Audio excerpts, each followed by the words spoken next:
Preface. This book is pragmatical, not philosophical.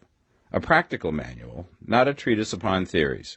It is intended for the men and women whose most pressing need is for money, who wish to get rich first and philosophize afterward. It is for those who have, so far, found neither the time, the means, nor the opportunity to go deeply into the study of metaphysics, but who want results and who are willing to take the conclusions of science as a basis for action, without going into all the processes by which those conclusions were reached. It is expected that the reader will take the fundamental statements upon faith, just as he would take statements concerning a law of electrical action if they were promulgated by a Marconi or an Edison, and taking the statements upon faith, that he will prove their truth by acting upon them without fear or hesitation. Every man or woman who does this will certainly get rich, for the science herein applied is an exact science, and failure is impossible. For the benefit, however, of those who wish to investigate philosophical theories and so secure a logical basis for faith, I will here cite certain authorities. The monistic theory of the universe, the theory that one is all and that all is one, that one substance manifests itself as the seeming many elements of the material world, is of Hindu origin and has been gradually winning its way into the thought of the Western world for 200 years.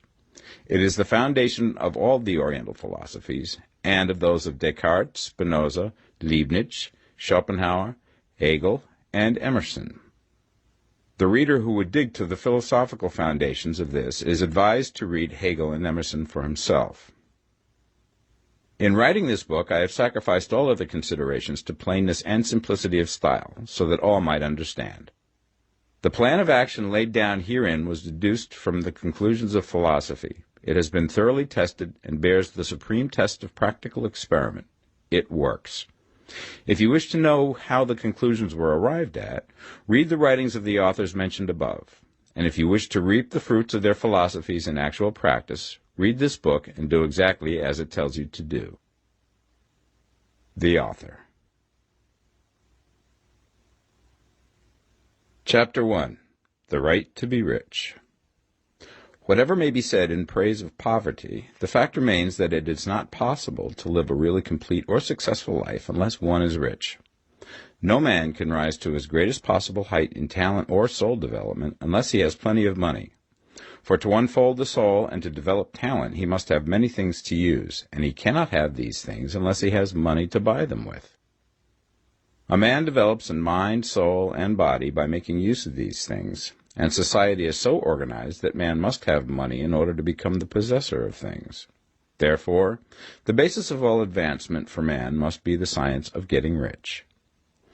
The object of all life is development, and everything that lives has an inalienable right to all the development it is capable of attaining. Man's right to life means his right to have the free and unrestricted use of all things which may be necessary to his fullest mental, spiritual, and physical unfoldment, or, in other words, his right to be rich. I shall not speak of riches in a figurative way. To be really rich does not mean to be satisfied or contented with a little. No man ought to be satisfied with little if he is capable of using and enjoying more. The purpose of nature is the advancement and unfoldment of life, and every man should have all that can contribute to the power, elegance, beauty, and richness of life. To be content with less is sinful. The man who owns all he wants for the living of all the life he is capable of living is rich, and no man who has not plenty of money can have all he wants. Life has advanced so far and become so complex that even the most ordinary man or woman requires a great amount of wealth in order to live in a manner that even approaches completeness. Every person naturally wants to become all that they are capable of becoming. This desire to realize innate possibilities is inherent in human nature. We cannot help wanting to be all that we can be. Success in life is becoming what you want to be. You can become what you want to be only by making use of things, and you can have the free use of things only as you become rich enough to buy them. To understand the science of getting rich is therefore the most essential of all knowledge. There is nothing wrong in wanting to get rich. The desire for riches is really the desire for a richer, fuller, and more abundant life, and that desire is praiseworthy.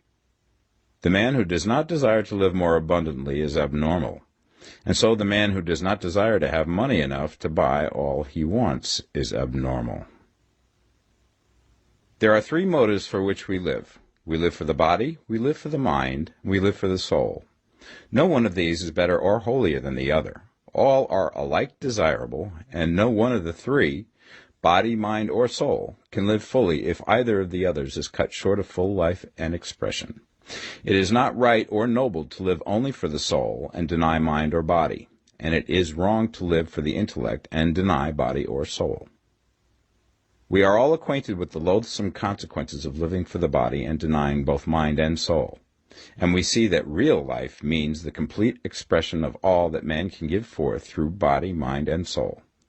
Whatever he can say, no man can be really happy or satisfied unless his body is living fully in every function, and unless the same is true of his mind and his soul. Wherever there is unexpressed possibility, or function not performed, there is unsatisfied desire. Desire is possibility seeking expression, or function seeking performance.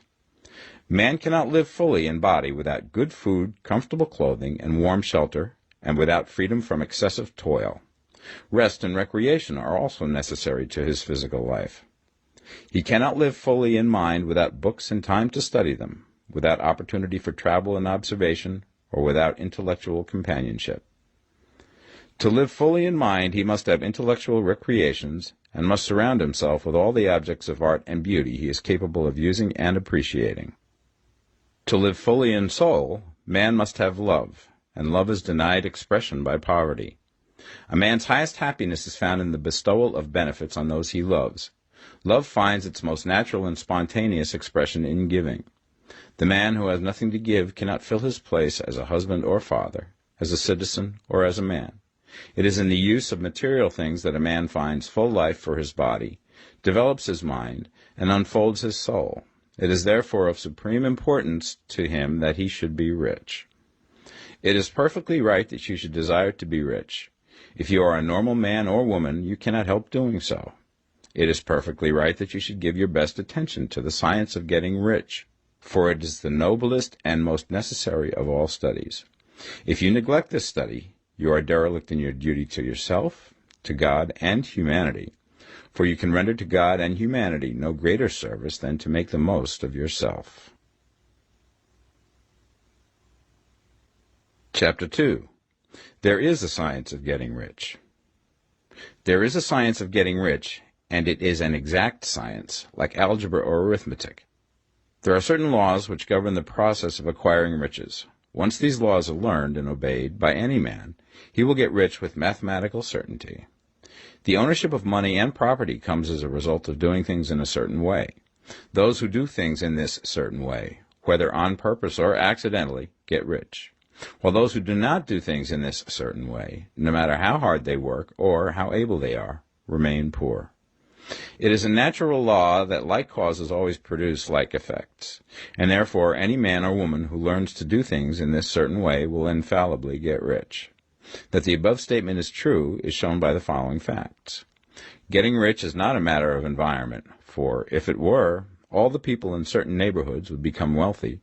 The people of one city would all be rich, while those of other towns would all be poor.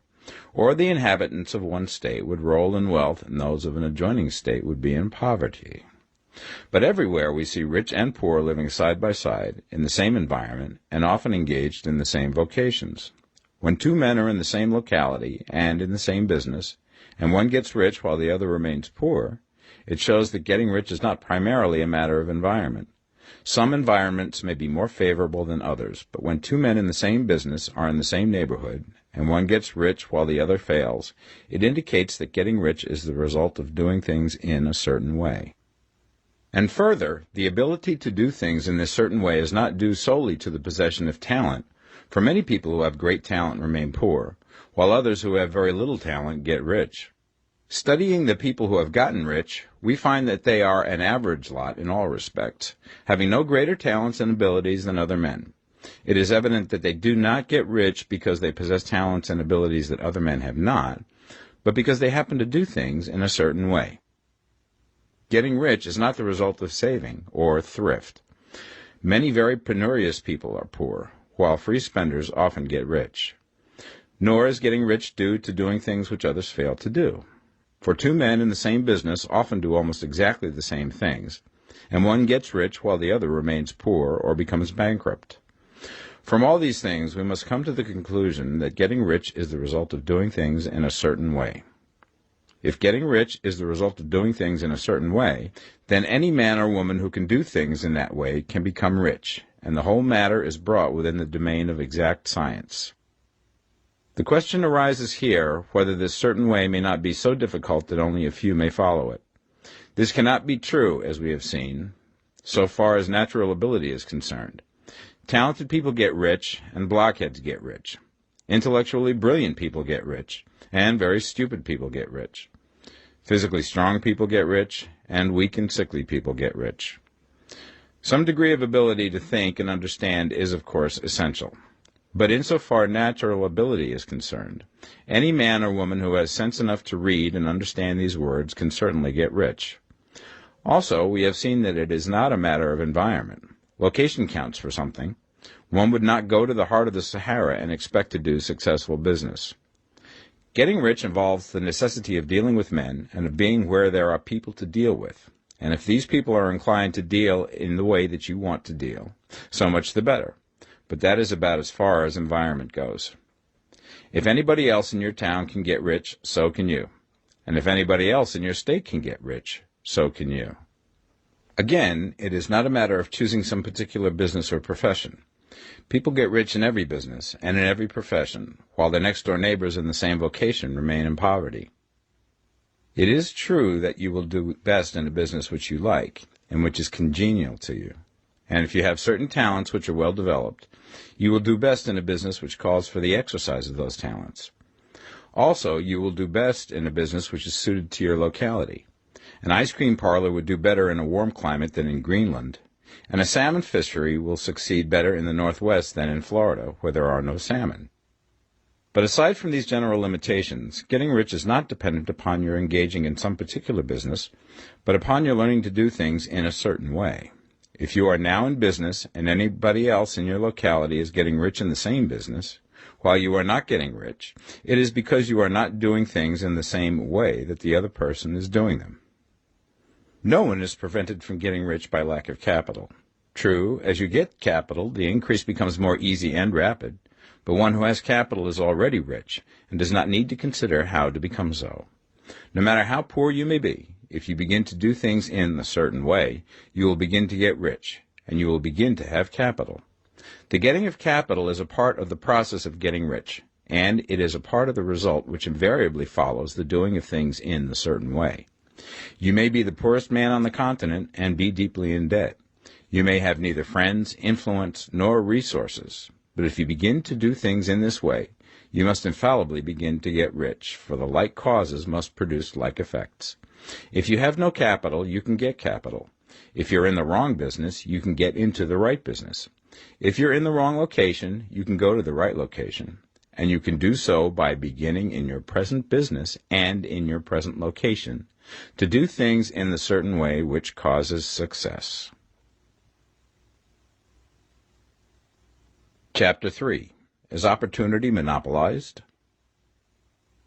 No man is kept poor because opportunity has been taken away from him, because other people have monopolized the wealth and have put a fence around it. You may be shut off from engaging in business in certain lines, but there are other channels open to you.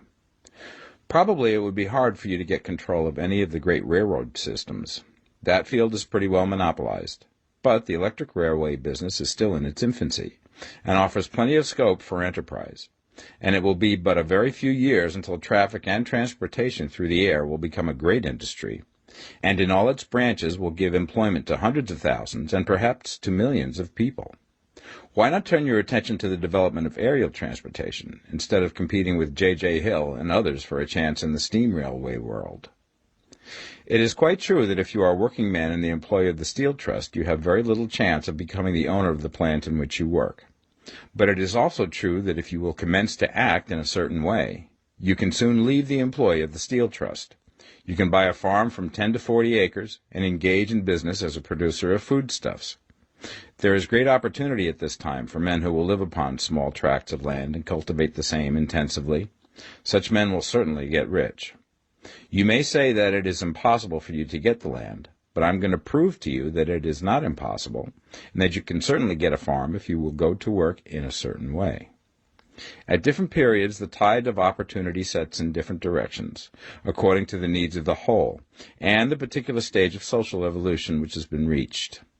At present, in America, it is setting towards agricultural and the allied industries and professions.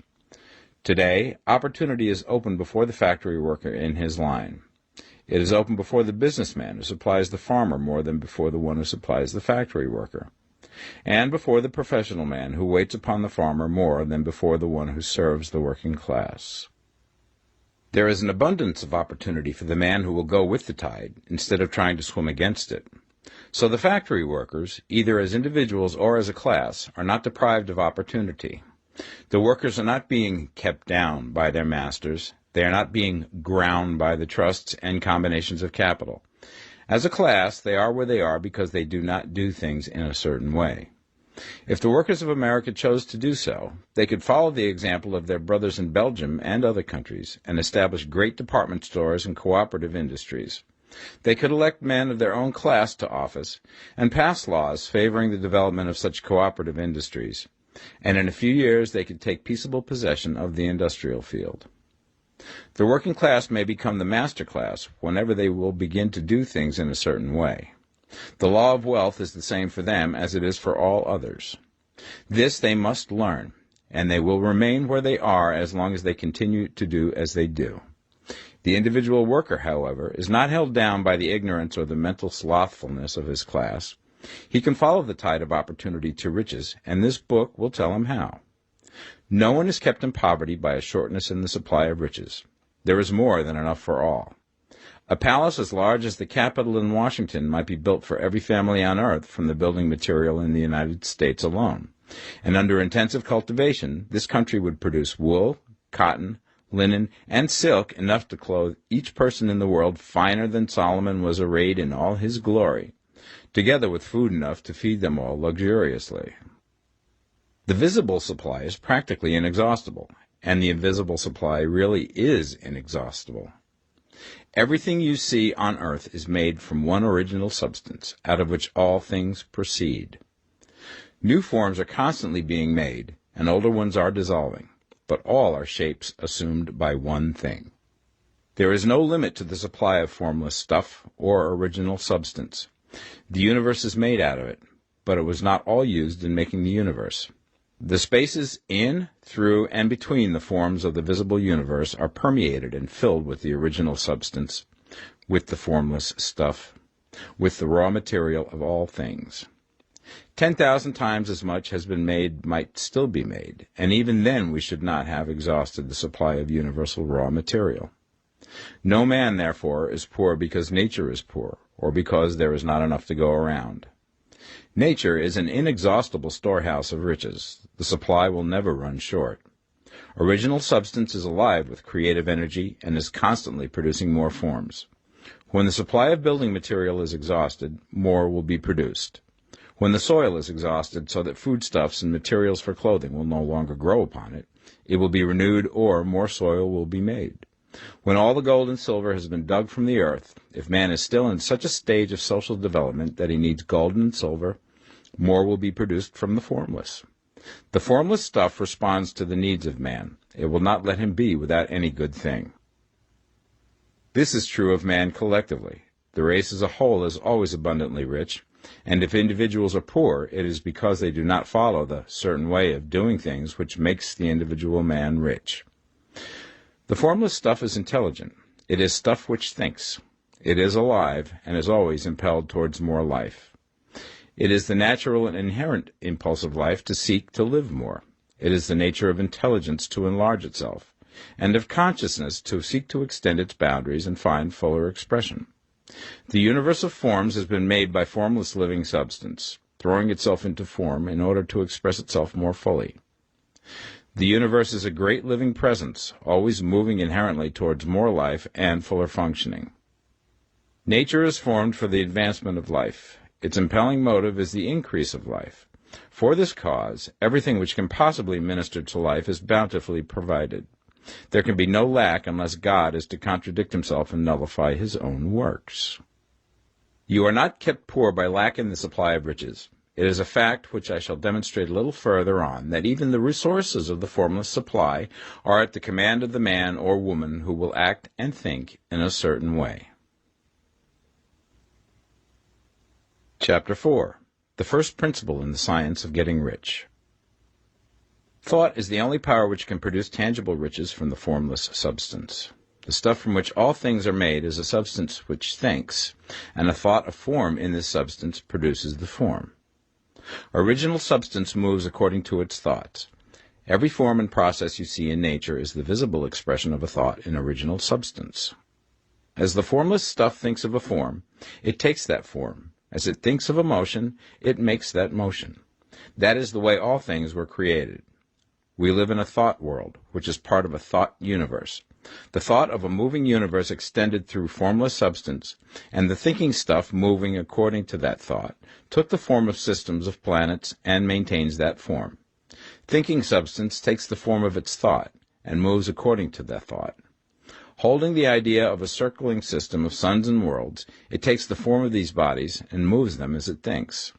Thinking the form of a slow-growing oak tree, it moves accordingly and produces the tree, though centuries may be required to do the work.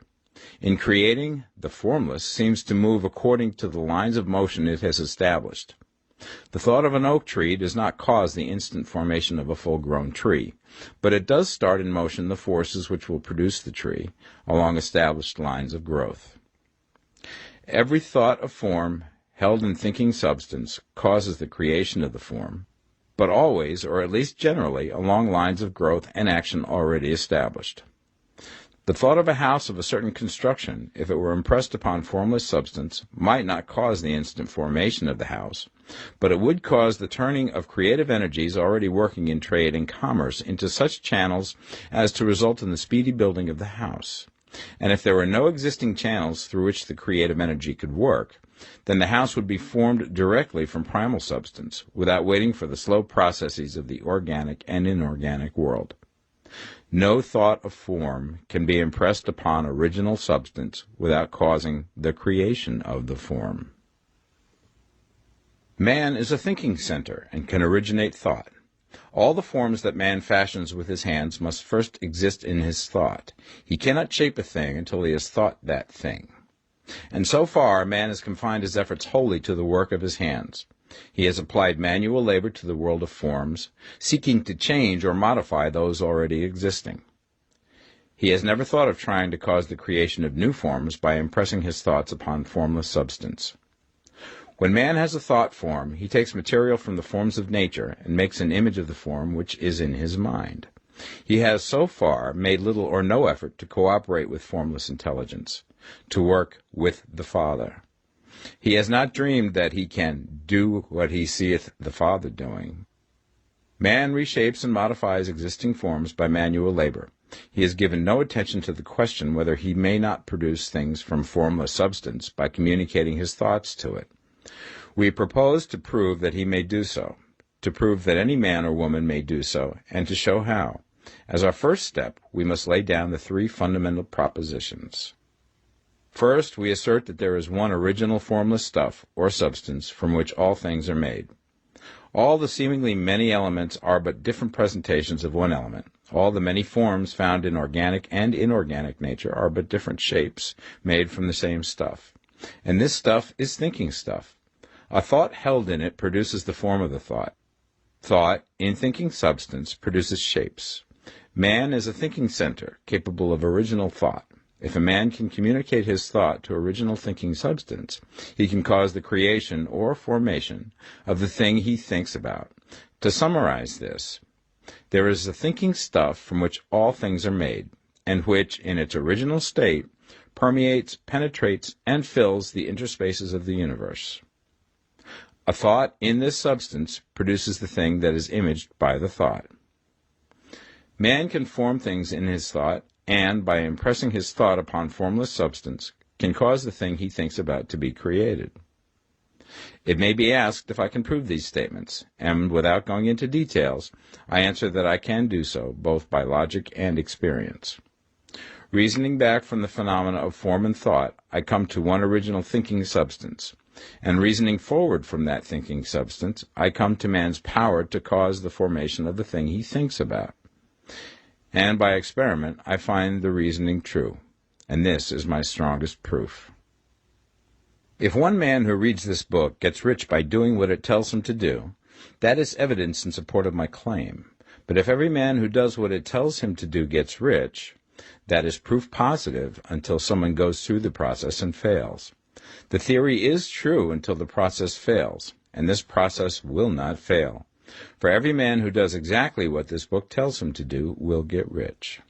I have said that men get rich by doing things in a certain way, and in order to do so, men must become able to think in a certain way. A man's way of doing things is the direct result of the way he thinks about things. To do things in a way that you want to do them, you will have to acquire the ability to think the way you want to think. This is the first step towards getting rich. To think what you want to think is to think truth, regardless of appearances. Every man has the natural and inherent power to think what he wants to think, but it requires far more effort to do so than it does to think the thoughts which are suggested by appearances. To think according to appearance is easy. To think truth regardless of appearances is laborious, and requires the expenditure of more power than any other work man is called upon to perform. There is no labor from which most people shrink as they do from that of sustained and consecutive thought. It is the hardest work in the world. This is especially true when truth is contrary to appearances. Every appearance in the visible world tends to produce a corresponding form in the mind which observes it, and this can only be prevented by holding the thought of the truth. To look upon the appearance of disease will produce the form of disease in your own mind and ultimately in your body, unless you hold the thought of the truth, which is that there is no disease. It is only an appearance, and the reality is health. To look upon the appearances of poverty will produce corresponding forms in your own mind. Unless you hold to the truth that there is no poverty, there is only abundance. To think health when surrounded by the appearance of disease, or to think riches when in the midst of appearances of poverty, requires power. But he who acquires this power becomes a master mind. He can conquer fate. He can have what he wants. This power can only be acquired by getting hold of the basic fact which is behind all appearances, and that fact is that there is one thinking substance, from which and by which all things are made. Then we must grasp the truth that every thought held in this substance becomes a form, and that man can so impress his thoughts upon it as to cause them to take form and become visible things. When we realize this, we lose all doubt and fear, for we know that we can create what we want to create, and we can get what we want to have, and can become what we want to be. As a first step towards getting rich, you must believe the three fundamental statements given previously in this chapter, and in order to emphasize them, I repeat them here. There is a thinking stuff from which all things are made, and which, in its original state, permeates, penetrates, and fills the interspaces of the universe. A thought in this substance produces the thing that is imaged by the thought. Man can form things in his thought, and, by impressing his thought upon formless substance, can cause the thing he thinks about to be created. You must lay aside all other concepts of the universe than this monistic one, and you must dwell upon this until it is fixed in your mind and has become your habitual thought. Read these creed statements over and over again. Fix every word upon your memory, and meditate upon them until you firmly believe what they say.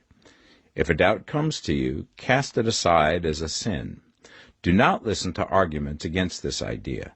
Do not go to churches or lectures where a contrary concept of things is taught or preached. Do not read magazines or books which teach a different idea. If you get mixed up in your faith, all your efforts will be in vain. Do not ask why these things are true, nor speculate as to how they can be true. Simply take them on trust. The science of getting rich begins with the absolute acceptance of this faith. Chapter 5. Increasing Life. You must get rid of the last vestige of the old idea that there is a deity whose will it is that you should be poor, or whose purposes may be served by keeping you in poverty. The intelligent substance which is all, and in all, which lives in all and lives in you, is a consciously living substance. Being a consciously living substance, it must have the nature and inherent desire of every living intelligence for increase of life. Every living thing must continually seek for the enlargement of its life, because life, in the mere act of living, must increase itself. A seed, dropped into the ground, springs into activity, and in the act of living produces 100 more seeds. Life, by living, multiplies itself. It is forever becoming more. It must do so if it continues to be at all. Intelligence is under the same necessity for continuous increase. Every thought we think makes it necessary for us to think another thought. Consciousness is continually expanding. Every fact we learn leads us to the learning of another fact. Knowledge is continually increasing. Every talent we cultivate brings to the mind the desire to cultivate another talent. We are subject to the urge of life, seeking expression, which ever drives us on to know more, to do more, and to be more. In order to know more, do more, and be more, we must have more. We must have things to use, for we learn and do and become only by using things. We must get rich so that we can live more. The desire for riches is simply the capacity for larger life seeking fulfillment. Every desire is the effort of an unexpressed possibility to come into action. It is power seeking to manifest which causes desire. That which makes you want more money is the same as that which makes the plant grow. It is life, seeking fuller expression. The one living substance must be subject to this inherent law of all life. It is permeated with the desire to live more. That is why it is under the necessity of creating things. The one substance desires to live more in you. Hence, it wants you to have all the things you can use. It is the desire of God that you should get rich. He wants you to get rich because he can express himself better through you if you have plenty of things to use in giving him expression. He can live more in you if you have unlimited command of the means of life. The universe desires you to have everything you want to have. Nature is friendly to your plans. Everything is naturally for you. Make up your mind that this is true. It is essential, however, that your purpose should harmonize with the purpose that is in all. You must want real life, not mere pleasure of sensual gratification. Life is the performance of function, and the individual really lives only when he performs every function, physical, mental, and spiritual, of which he is capable, without excess in any. You do not want to get rich in order to live swinishly, for the gratification of animal desires. That is not life. But the performance of every physical function is a part of life, and no one lives completely who denies the impulses of the body a normal and healthful expression. You do not want to get rich solely to enjoy mental pleasures, to get knowledge, to gratify ambition, to outshine others, to be famous. All these are a legitimate part of life, but the man who lives for the pleasures of the intellect alone will only have a partial life, and he will never be satisfied with his lot. You do not want to get rich solely for the good of others, to lose yourself for the salvation of mankind, to experience the joys of philanthropy and sacrifice. The joys of the soul are only a part of life, and they are no better or nobler than any other part. You want to get rich in order that you may eat, drink, and be merry when it is time to do these things, in order that you may surround yourself with beautiful things, see distant lands, feed your mind, and develop your intellect, in order that you may love men and do kind things, and be able to play a good part in helping the world to find truth. But remember that extreme altruism is no better and no nobler than extreme selfishness. Both are mistakes. Get rid of the idea that God wants you to sacrifice yourself for others, and that you can secure his favor by doing so. God requires nothing of the kind. What he wants is that you should make the most of yourself, for yourself and for others, and you can help others more by making the most of yourself than in any other way. You can make the most of yourself only by getting rich, so it is right and praiseworthy that you should give your first and best thought to the work of acquiring wealth. Remember, however, that the desire of substance is for all, and its movements must be for more life to all. It cannot be made to work for less life to any, because it is equally in all, seeking riches and life. Intelligent substance will make things for you, but it will not take things away from someone else and give them to you. You must get rid of the thought of competition. You are to create, not to compete for what is already created. You do not have to take anything away from anyone. You do not have to drive sharp bargains. You do not have to cheat or to take advantage. You do not need to let any man work for you for less than he earns. You do not have to covet the property of others or to look at it with wishful eyes. No man has anything of which you cannot have the like, and that without taking what he has away from him. You are to become a creator, not a competitor. You are going to get what you want, but in such a way that when you get it, every other man will have more than he has now. I am aware that there are men who get a vast amount of money by proceeding in direct opposition to the statements in the paragraph above, and may add a word of explanation here. Men of the plutocratic type, who become very rich, do so sometimes purely by their extraordinary ability on the plane of competition, and sometimes they unconsciously relate themselves to substance and its great purposes and movements for the general racial upbuilding through industrial evolution. Rockefeller, Carnegie, Morgan, et al. Have been the unconscious agents of the supreme in the necessary work of systematizing and organizing productive industry, and, in the end, their work will contribute immensely towards increased life for all. Their day is nearly over, they have organized production, and will soon be succeeded by the agents of the multitude, who will organize the machinery of distribution. The multimillionaires are like the monster reptiles of the prehistoric eras. They play a necessary part in the evolutionary process, but the same power which produced them will dispose of them, and it is well to bear in mind that they have never been really rich. A record of the private lives of most of this class will show that they have really been the most abject and wretched of the poor. Riches secured on the competitive plane are never satisfactory and permanent. They are yours today and another's tomorrow. Remember, if you are to become rich in a scientific and certain way, you must rise entirely out of the competitive thought. You must never think for a moment that the supply is limited. Just as soon as you begin to think that all the money is being cornered and controlled by bankers and others, and that you must exert yourself to get laws passed to stop this process, and so on, in that moment you drop into the competitive mind, and your power to cause creation is gone for the time being. And what is worse, you will probably arrest the creative movements you have already instituted. Know that there are countless millions of dollars worth of gold in the mountains of the earth, not yet brought to light, and know that if there were not, more would be created from thinking substance to supply your needs. Know that the money you need will come, even if it is necessary for 1,000 men to be led to the discovery of new gold mines tomorrow. Never look at the visible supply. Look always at the limitless riches in formless substance, and know that they are coming to you as fast as you can receive and use them. Nobody, by cornering the visible supply, can prevent you from getting what is yours. So never allow yourself to think for an instant that all the best building spots will be taken before you get ready to build your house, unless you hurry.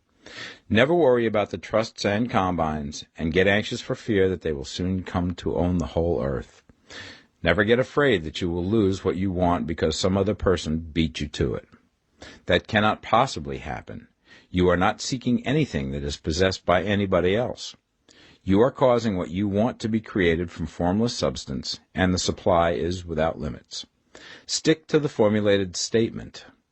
There is a thinking stuff from which all things are made, and which, in its original state, permeates, penetrates, and fills the interspaces of the universe. A thought in this substance produces the thing that is imaged by the thought.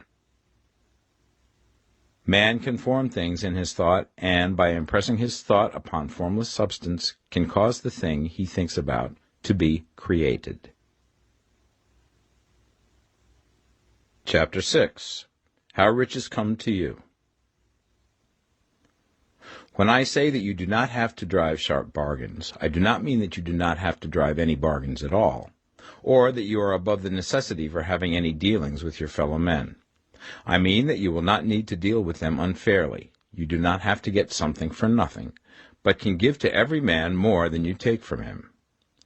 You cannot give every man more in cash market value than you take from him, but you can give him more in use value than the cash value of the thing you take from him. The paper, ink, and other material in this book may not be worth the money you pay for it, but if the ideas suggested by it bring you thousands of dollars, you have not been wronged by those who sold it to you. They have given you a great use value for a small cash value. Let us suppose that I own a picture by one of the great artists, which in any civilized community is worth thousands of dollars. I take it to Baffin Ray, and by salesmanship induce an Eskimo to give a bundle of furs worth $500 for it. I have really wronged him, for he has no use for the picture. It has no value to him. It will not add to his life. But suppose I give him a gun worth $50 for his furs. Then he has made a good bargain. He has use for the gun. It will get him many more furs and much food. It will add to his life in every way. It will make him rich. When you rise from the competitive to the creative plane, you can scan your business transactions very strictly, and if you are selling any man anything which does not add more to his life than the thing he gives you in exchange, you can afford to stop it. You do not have to beat anybody in business, and if you are in a business which does beat people, get out of it at once. Give every man more in use value than you take from him in cash value. Then you are adding to the life of the world by every business transaction. If you have people working for you, you must take from them more in cash value than you pay them in wages. But you can so organize your business that it will be filled with the principle of advancement, and so that each employee who wishes to do so may advance a little every day. You can make your business do for your employees what this book is doing for you. You can so conduct your business that it will be a sort of ladder, by which every employee who will take the trouble may climb to riches himself, and, given the opportunity, if he will not do so, it is not your fault. And finally, because you are to cause the creation of your riches from formless substance which permeates all your environment, it does not follow that they are to take shape from the atmosphere and come into being before your eyes. If you want a sewing machine, for instance, I do not mean to tell you that you are to impress the thought of a sewing machine on thinking substance until the machine is formed without hands, in the room where you sit or elsewhere. But if you want a sewing machine, hold the mental image of it with the most positive certainty that it is being made, or is on its way to you. After once forming the thought, have the most absolute and unquestioning faith that the sewing machine is coming. Never think of it, or speak of it, in any other way than as being sure to arrive. Claim it as already yours. It will be brought to you by the power of the Supreme Intelligence, acting upon the minds of men. If you live in Maine, it may be that a man will be brought from Texas or Japan to engage in some transaction which will result in your getting what you want. If so, the whole matter will be as much to that man's advantage as it is to yours. Do not forget for a moment that the thinking substance is through all, in all, communicating with all, and can influence all.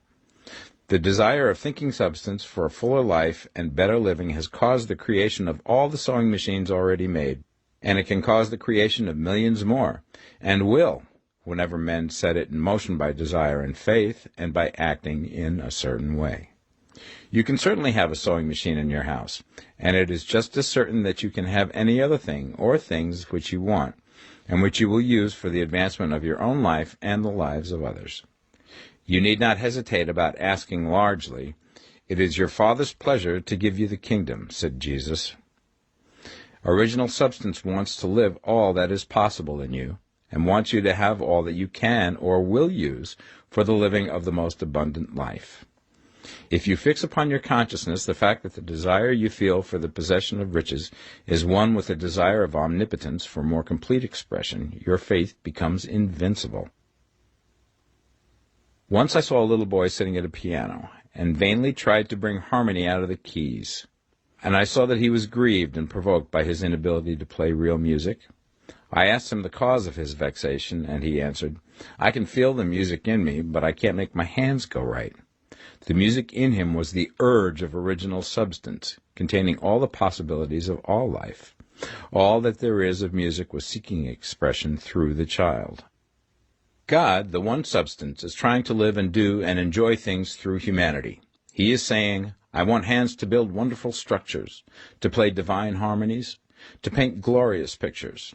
I want feet to run my errands, eyes to see my beauties, tongues to tell mighty truths and to sing marvelous songs, and so on.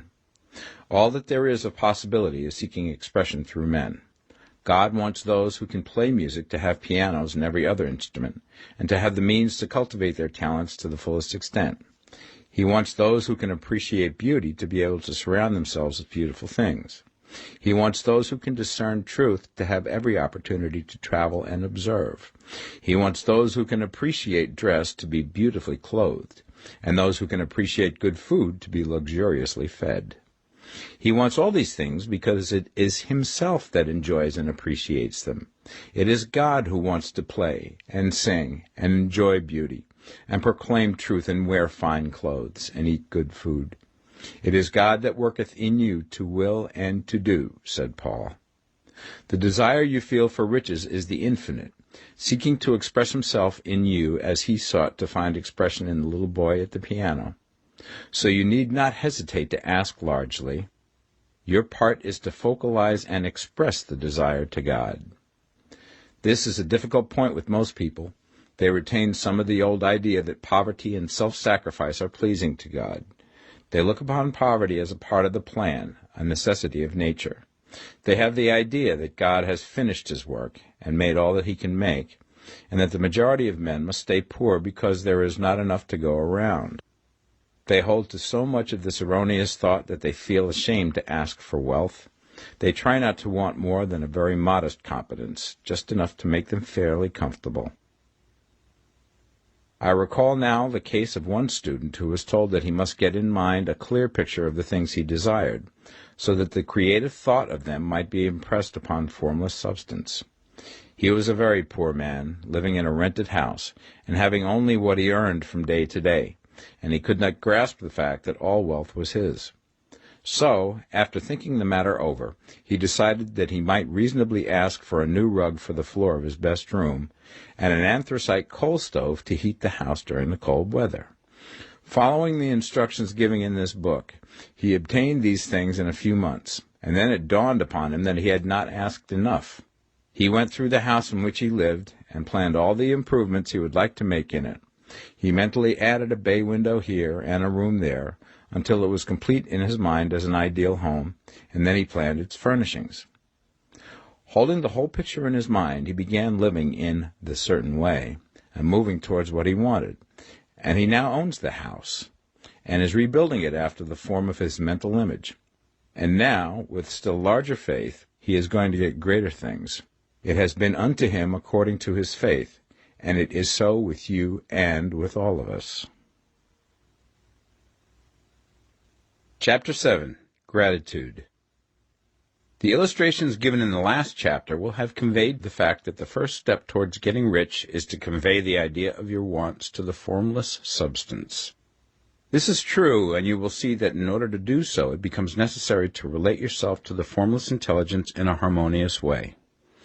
To secure this harmonious relation is a matter of such primary and vital importance that I shall give some space to its discussion here, and give you instructions which, if you will follow them, will be certain to bring you into perfect unity of mind with God.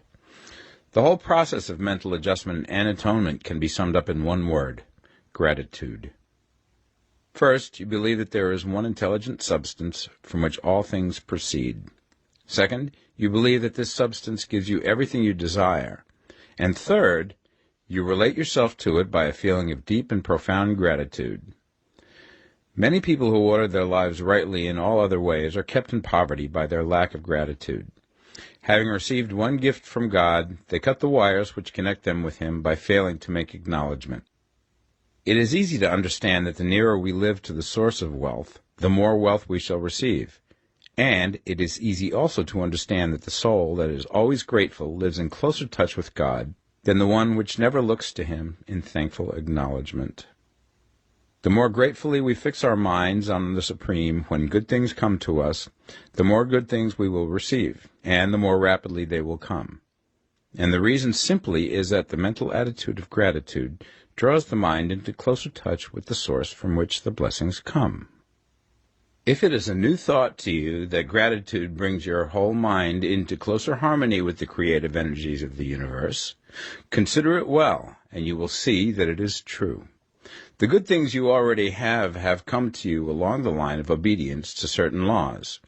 Gratitude will lead your mind out along the ways by which things come, and it will keep you in close harmony with creative thought and prevent you from falling into competitive thought. Gratitude alone can keep you looking towards the all, and prevent you from falling into the error of thinking of the supply as limited, and to do that would be fatal to your hopes. There is a law of gratitude, and it is absolutely necessary that you should observe the law if you are to get the results you seek. The law of gratitude is the natural principle that action and reaction are always equal, and in opposite directions. The grateful outreaching of your mind in thankful praise to the Supreme is a liberation or expenditure of force. It cannot fail to reach that to which it is addressed, and the reaction is an instantaneous movement towards you. Draw nigh unto God, and he will draw nigh unto you. That is a statement of psychological truth. And if your gratitude is strong and constant, the reaction in formless substance will be strong and continuous. The movement of the things you want will always be towards you. Notice the grateful attitude that Jesus took, how he always seemed to be saying, I thank thee, Father, that thou hearest me. You cannot exercise much power without gratitude, for it is gratitude that keeps you connected with power. But the value of gratitude does not consist solely in getting you more blessings in the future. Without gratitude, you cannot long keep from dissatisfied thought regarding things as they are. The moment you permit your mind to dwell with dissatisfaction upon things as they are, you begin to lose ground. You fix attention upon the common, the ordinary, the poor, and the squalid and mean, and your mind takes the form of these things. Then you will transmit these forms or mental images to the formless, and the common, the poor, the squalid, and mean will come to you. To permit your mind to dwell upon the inferior is to become inferior, and to surround yourself with inferior things. On the other hand, to fix your attention on the best is to surround yourself with the best, and to become the best. The creative power within us makes us into the image of that to which we give our attention. We are thinking substance, and thinking substance always takes the form of that which it thinks about. The grateful mind is constantly fixed upon the best. Therefore it tends to become the best. It takes the form or character of the best and will receive the best. Also, faith is born of gratitude. The grateful mind continually expects good things, and expectation becomes faith.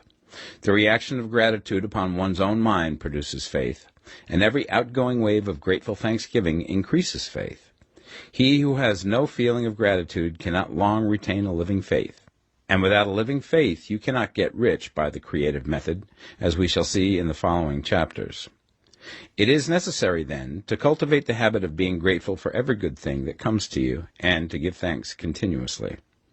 And because all things have contributed to your advancement, you should include all things in your gratitude. Do not waste time thinking or talking about the shortcomings or wrong actions of plutocrats or trust magnates. Their organization of the world has made your opportunity. All you get really comes to you because of them. Do not rage against corrupt politicians. If it were not for politicians, we should fall into anarchy, and your opportunity would be greatly lessened. God has worked a long time and very patiently to bring us up to where we are in industry and government, and he is going right on with his work. There is not the least doubt that he will do away with plutocrats, trust magnates, captains of industry, and politicians as soon as they can be spared.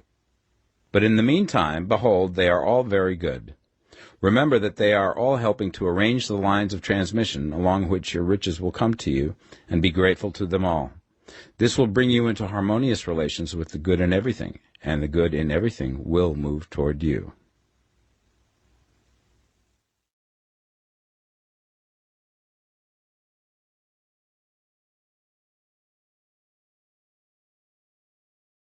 The Science of Getting Rich, Part 2.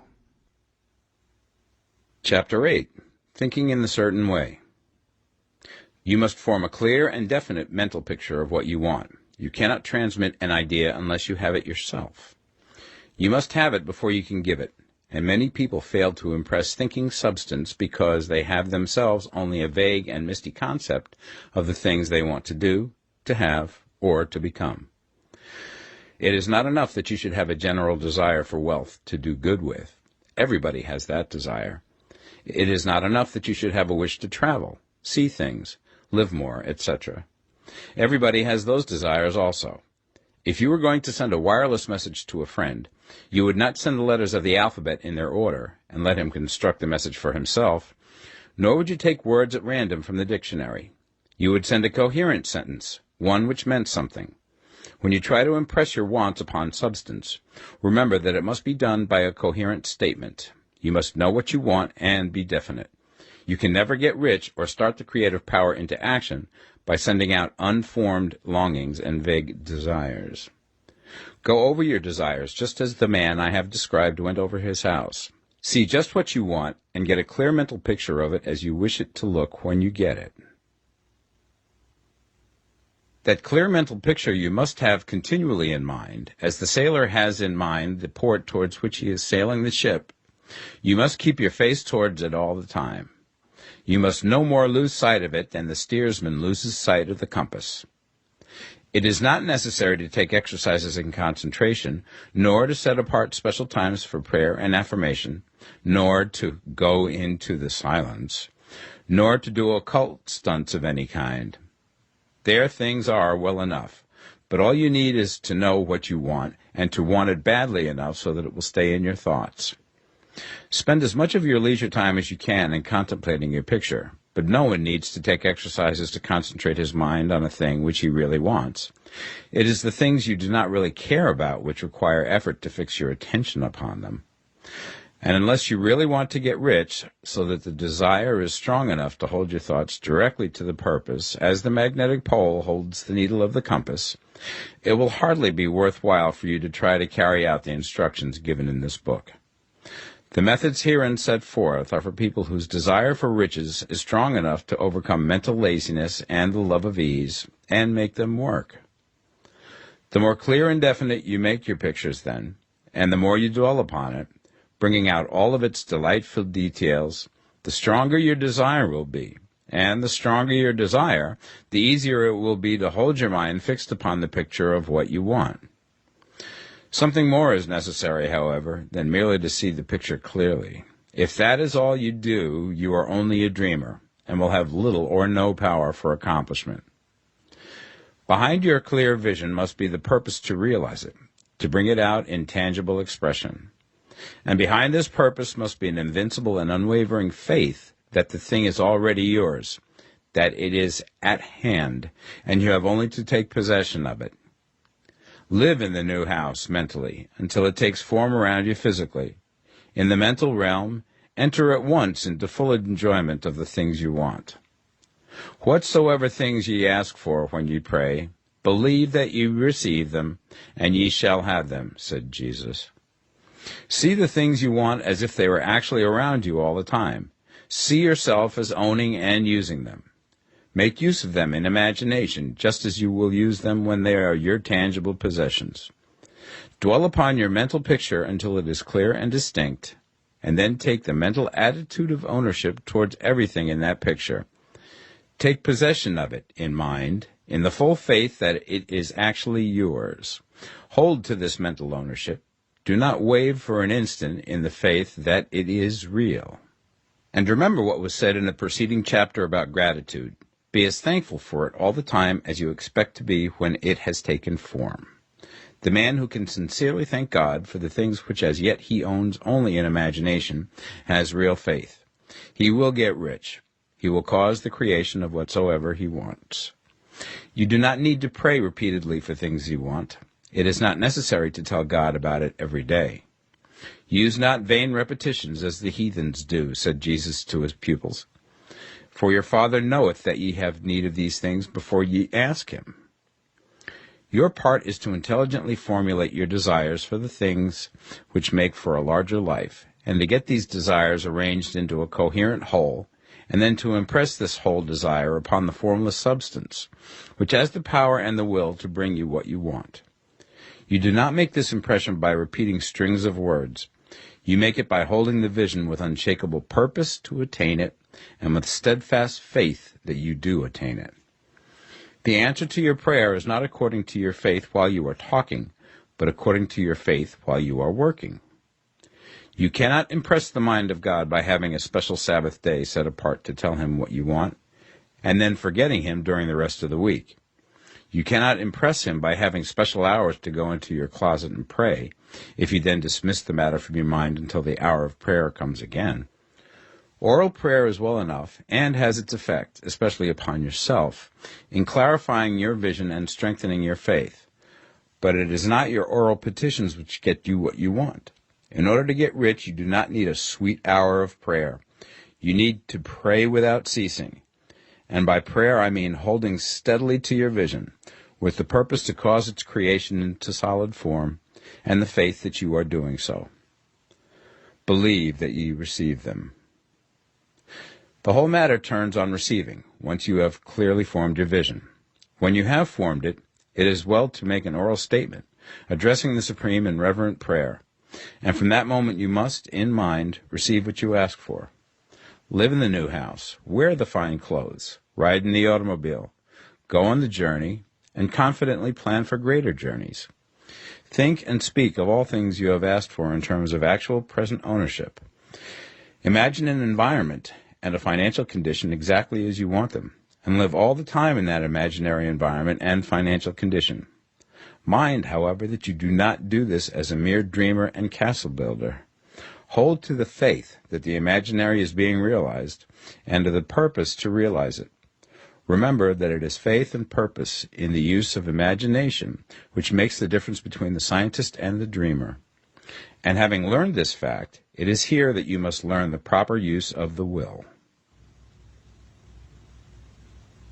Chapter 9. How to Use the Will. To set about getting rich in a scientific way, you do not try to apply your willpower to anything outside of yourself. You have no right to do so anyway. It is wrong to apply your will to other men and women in order to get them to do what you wish done. It is as flagrantly wrong to coerce people by mental power as it is to coerce them by physical power. If compelling people by physical force to do things for you reduces them to slavery, compelling them by mental means accomplishes exactly the same thing. The only difference is in methods. If taking things from people by physical force is robbery, then taking things by mental force is robbery also. There is no difference in principle. You have no right to use your willpower upon another person, even for his own good, for you do not know what is for his good. The science of getting rich does not require you to apply power or force to any other person in any way whatsoever. There is not the slightest necessity for doing so. Indeed, any attempt to use your will upon others will only tend to defeat your purpose. You do not need to apply your will to things in order to compel them to come to you. That would simply be trying to coerce God, and would be foolish and useless, as well as irreverent. You do not have to compel God to give you good things, any more than you have to use your willpower to make the sun rise. You do not have to use your willpower to conquer an unfriendly deity, or to make stubborn and rebellious forces do your bidding. Substance is friendly to you, and is more anxious to give you what you want than you are to get it. To get rich, you need only to use your willpower upon yourself. When you know what to think and do, then you must use your will to compel yourself to think and do the right things. That is the legitimate use of the will in getting what you want, to use it in holding yourself to the right course. Use your will to keep yourself thinking and acting in the certain way. Do not try to project your will or thoughts or your mind out into space to act on things or people. Keep your mind at home. It can accomplish more there than elsewhere. Use your mind to form a mental image of what you want and to hold that vision with faith and purpose, and use your will to keep your mind working in the right way. The more steady and continuous your faith and purpose, the more rapidly you will get rich, because you will make only positive impressions upon substance, and you will not neutralize or offset them by negative impressions. The picture of your desires, held with faith and purpose, is taken up by the formless and permeates it to great distances throughout the universe, for all I know. As this impression spreads, all things are set moving towards its realizations. Every living thing, every inanimate thing, and the things yet uncreated are stirred towards bringing into being that which you want. All forces begin to be exerted in that direction. All things begin to move towards you. The minds of people everywhere are influenced towards doing the things necessary to the fulfilling of your desires, and they work for you unconsciously. But you can check all this by starting a negative impression in the formless substance. Doubt or unbelief is as certain to start a movement away from you as faith and purpose are to start one toward you. It is by not understanding this that most people who try to make use of mental science in getting rich make their failure. Every hour and moment you spend in giving heeds to doubts and fears. Every hour you spend in worry, every hour in which your soul is possessed by unbelief, sets a current away from you in the whole domain of intelligent substance. All the promises are unto them that believe, and unto them only. Notice how insistent Jesus was upon this point of belief, and now you know the reason why. Since belief is all important, it behooves you to guard your thoughts, and as your beliefs will be shaped to a very great extent by the things you observe and think about, it is important that you should command your attention. And here the will comes into use, for it is by your will that you determine upon what things your attention shall be fixed. If you want to become rich, you must not make a study of poverty. Things are not brought into being by thinking about their opposites. Health is never to be attained by studying disease and thinking about disease. Righteousness is not to be promoted by studying sin and thinking about sin.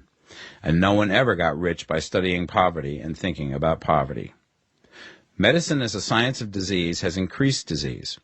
Religion as a science of sin has promoted sin.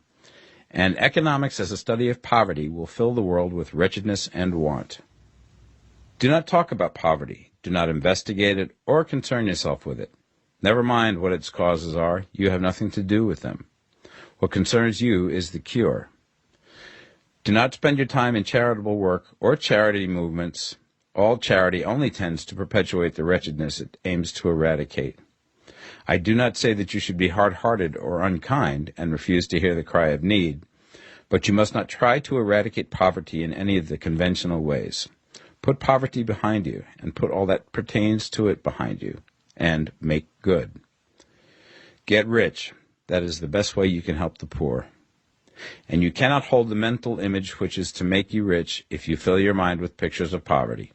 Do not read books or papers which give circumstantial accounts of the wretchedness of the tenement dwellers, of the horrors of child labor, and so on. Do not read anything which fills your mind with gloomy images of want and suffering. You cannot help the poor in the least by knowing about these things, and the widespread knowledge of them does not tend at all to do away with poverty. What tends to do away with poverty is not getting the pictures of poverty into your mind, but getting pictures of wealth into the minds of the poor. You are not deserting the poor in their misery when you refuse to allow your mind to be filled with pictures of that misery. Poverty can be done away with, not by increasing the number of well-to-do people who think about poverty, but by increasing the number of poor people who purpose with faith to get rich. The poor do not need charity, they need inspiration. Charity only sends them a loaf of bread to keep them alive in their wretchedness, or give them an entertainment to make them forget for an hour or two. But inspiration will cause them to rise out of their misery. If you want to help the poor, demonstrate to them that they can become rich. Prove it by getting rich yourself. The only way in which poverty will ever be banished from this world is by getting a large and constantly increasing number of people to practice the teachings of this book. People must be taught to become rich by creation, not by competition. Every man who becomes rich by competition throws down behind him the ladder by which he rises and keeps others down. But every man who gets rich by creation opens a way for thousands to follow him and inspires them to do so. You are not showing hardness of heart or an unfeeling disposition when you refuse to pity poverty, see poverty, read about poverty, or think or talk about it, or to listen to those who do talk about it. Use your willpower to keep your mind off the subject of poverty and to keep it fixed with faith and purpose on the vision of what you want. Chapter 10. Further Use of the Will.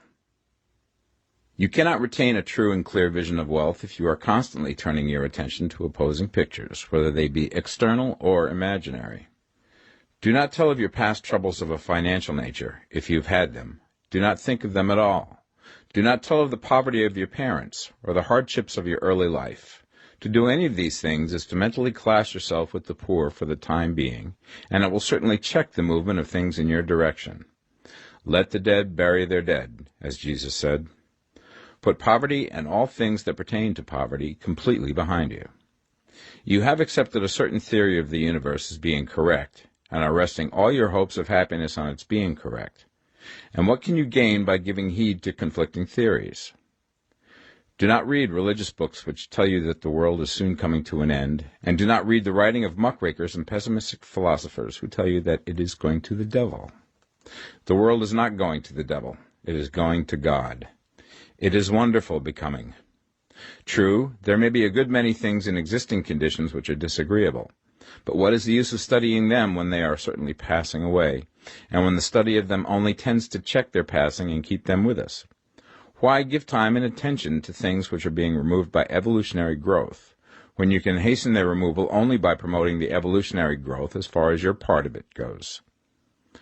No matter how horrible and seeming may be the conditions in certain countries, sections, or places, you waste your time and destroy your own chances by considering them. You should interest yourself in the world's becoming rich. Think of the riches in the world as coming to, instead of the poverty it is growing out of. And bear in mind that the only way in which you can assist the world in growing rich is by growing rich yourself through creative method, not the competitive one. Give your attention wholly to riches. Ignore poverty. Whenever you think or speak of those who are poor, think and speak of them as those who are becoming rich, as those who are to be congratulated rather than pitied. Then they and others will catch the inspiration and begin to search for the way out. Because I say that you are to give your whole time and mind and thought to riches, it does not follow that you are to be sordid or mean. To become really rich is the noblest aim you can have in life, for it includes everything else. On the competitive plane, the struggle to get rich is a godless scramble for power over other men. But when we come into the creative mind, all this is changed. All that is possible in the way of greatness and soul unfoldment, of service and lofty endeavor, comes by way of getting rich. All is made possible by the use of things. If you lack for physical health, you will find that the attainment of it is conditional on you getting rich. Only those who are emancipated from financial worry and who have the means to live a carefree existence and follow hygienic practices can have and retain health. Moral and spiritual greatness is possible only to those who are above the competitive battle for existence, and only those who are becoming rich on the plane of creative thought are free from the degrading influences of competition. If your heart is set on domestic happiness, remember that love flourishes best when there is refinement, a high level of thought, and freedom from corrupting influences. And these are to be found only where riches are attained by the exercise of creative thought, without strife or rivalry. You can aim at nothing so great or noble, I repeat, as to become rich, and you must fix your attention upon your mental picture of riches, to the exclusion of all that may tend to dim or obscure the vision. You must learn to see the underlying truth in all things. You must see beneath all seemingly wrong conditions the great one life, ever moving forward towards fuller expression and more complete happiness. It is the truth that there is no such thing as poverty, that there is only wealth. Some people remain in poverty because they are ignorant of the fact that there is wealth for them, and these can best be taught by showing them the way to affluence in your own person and practice. Others are poor because, while they feel that there is a way out, they are too intellectually indolent to put forth the mental effort necessary to find that way and by travel it.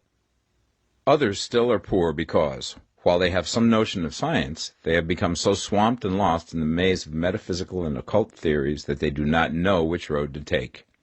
They try a mixture of many systems and fail in all. For these, again, the very best thing to do is to show the right way in your own person and practice. An ounce of doing things is worth a pound of theorizing.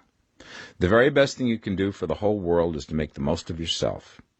You can serve God and man in no more effective way than by getting rich. That is, if you get rich by the creative method and not by the competitive one. Another thing.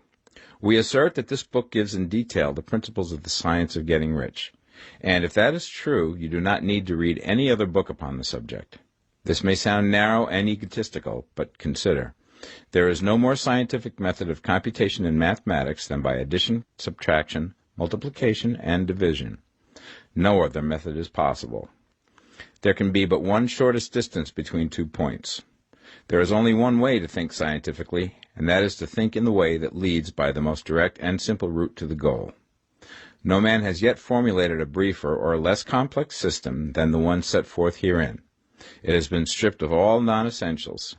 When you commence on this, lay all others aside. Put them out of your mind altogether. Read this book every day. Keep it with you. Commit it to memory, and do not think about other systems and theories. If you do, you will begin to have doubts, and to be uncertain and wavering in your thought, and then you will begin to make failures. After you have made good and become rich, you may study other systems as much as you please.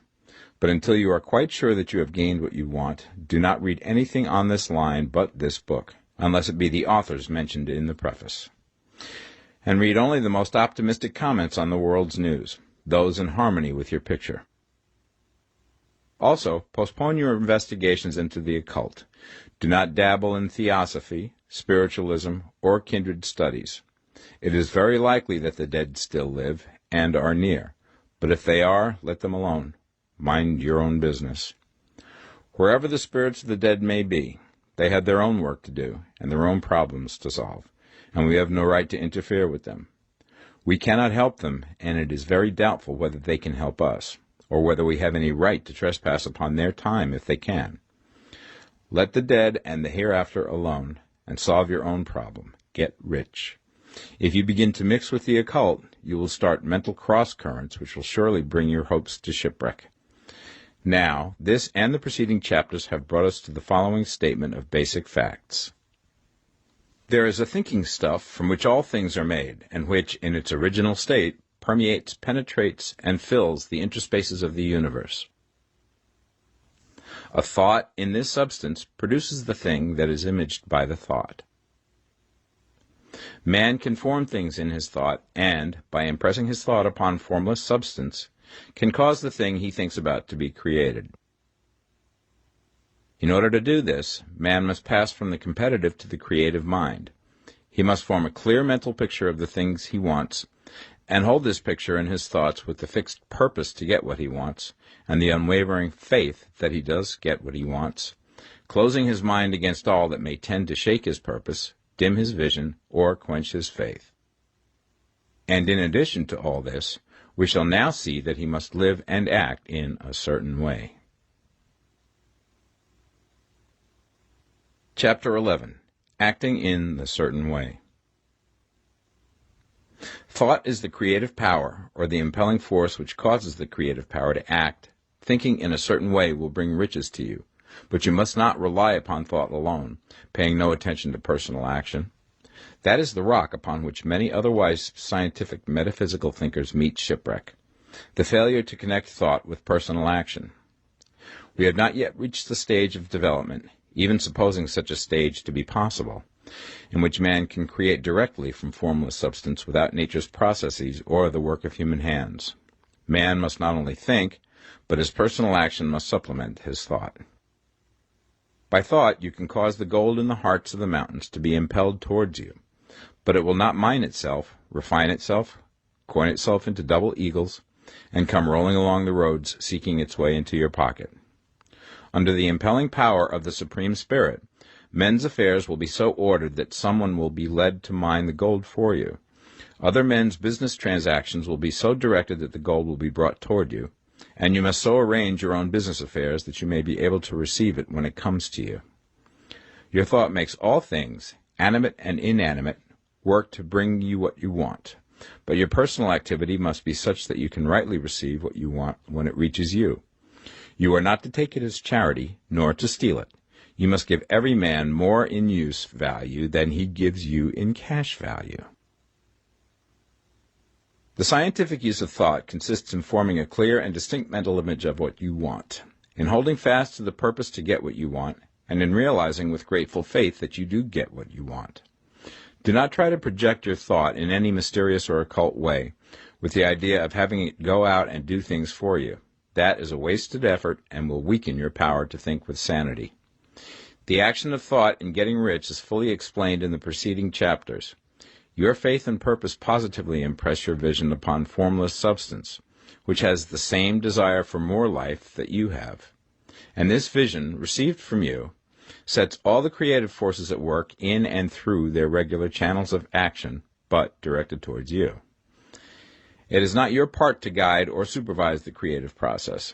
All you have to do with that is to retain your vision, stick to your purpose, and maintain your faith and gratitude. But you must act in a certain way, so that you can appropriate what is yours when it comes to you, so that you can meet the things you have in your picture and put them in their proper places as they arrive. You can really see the truth of this.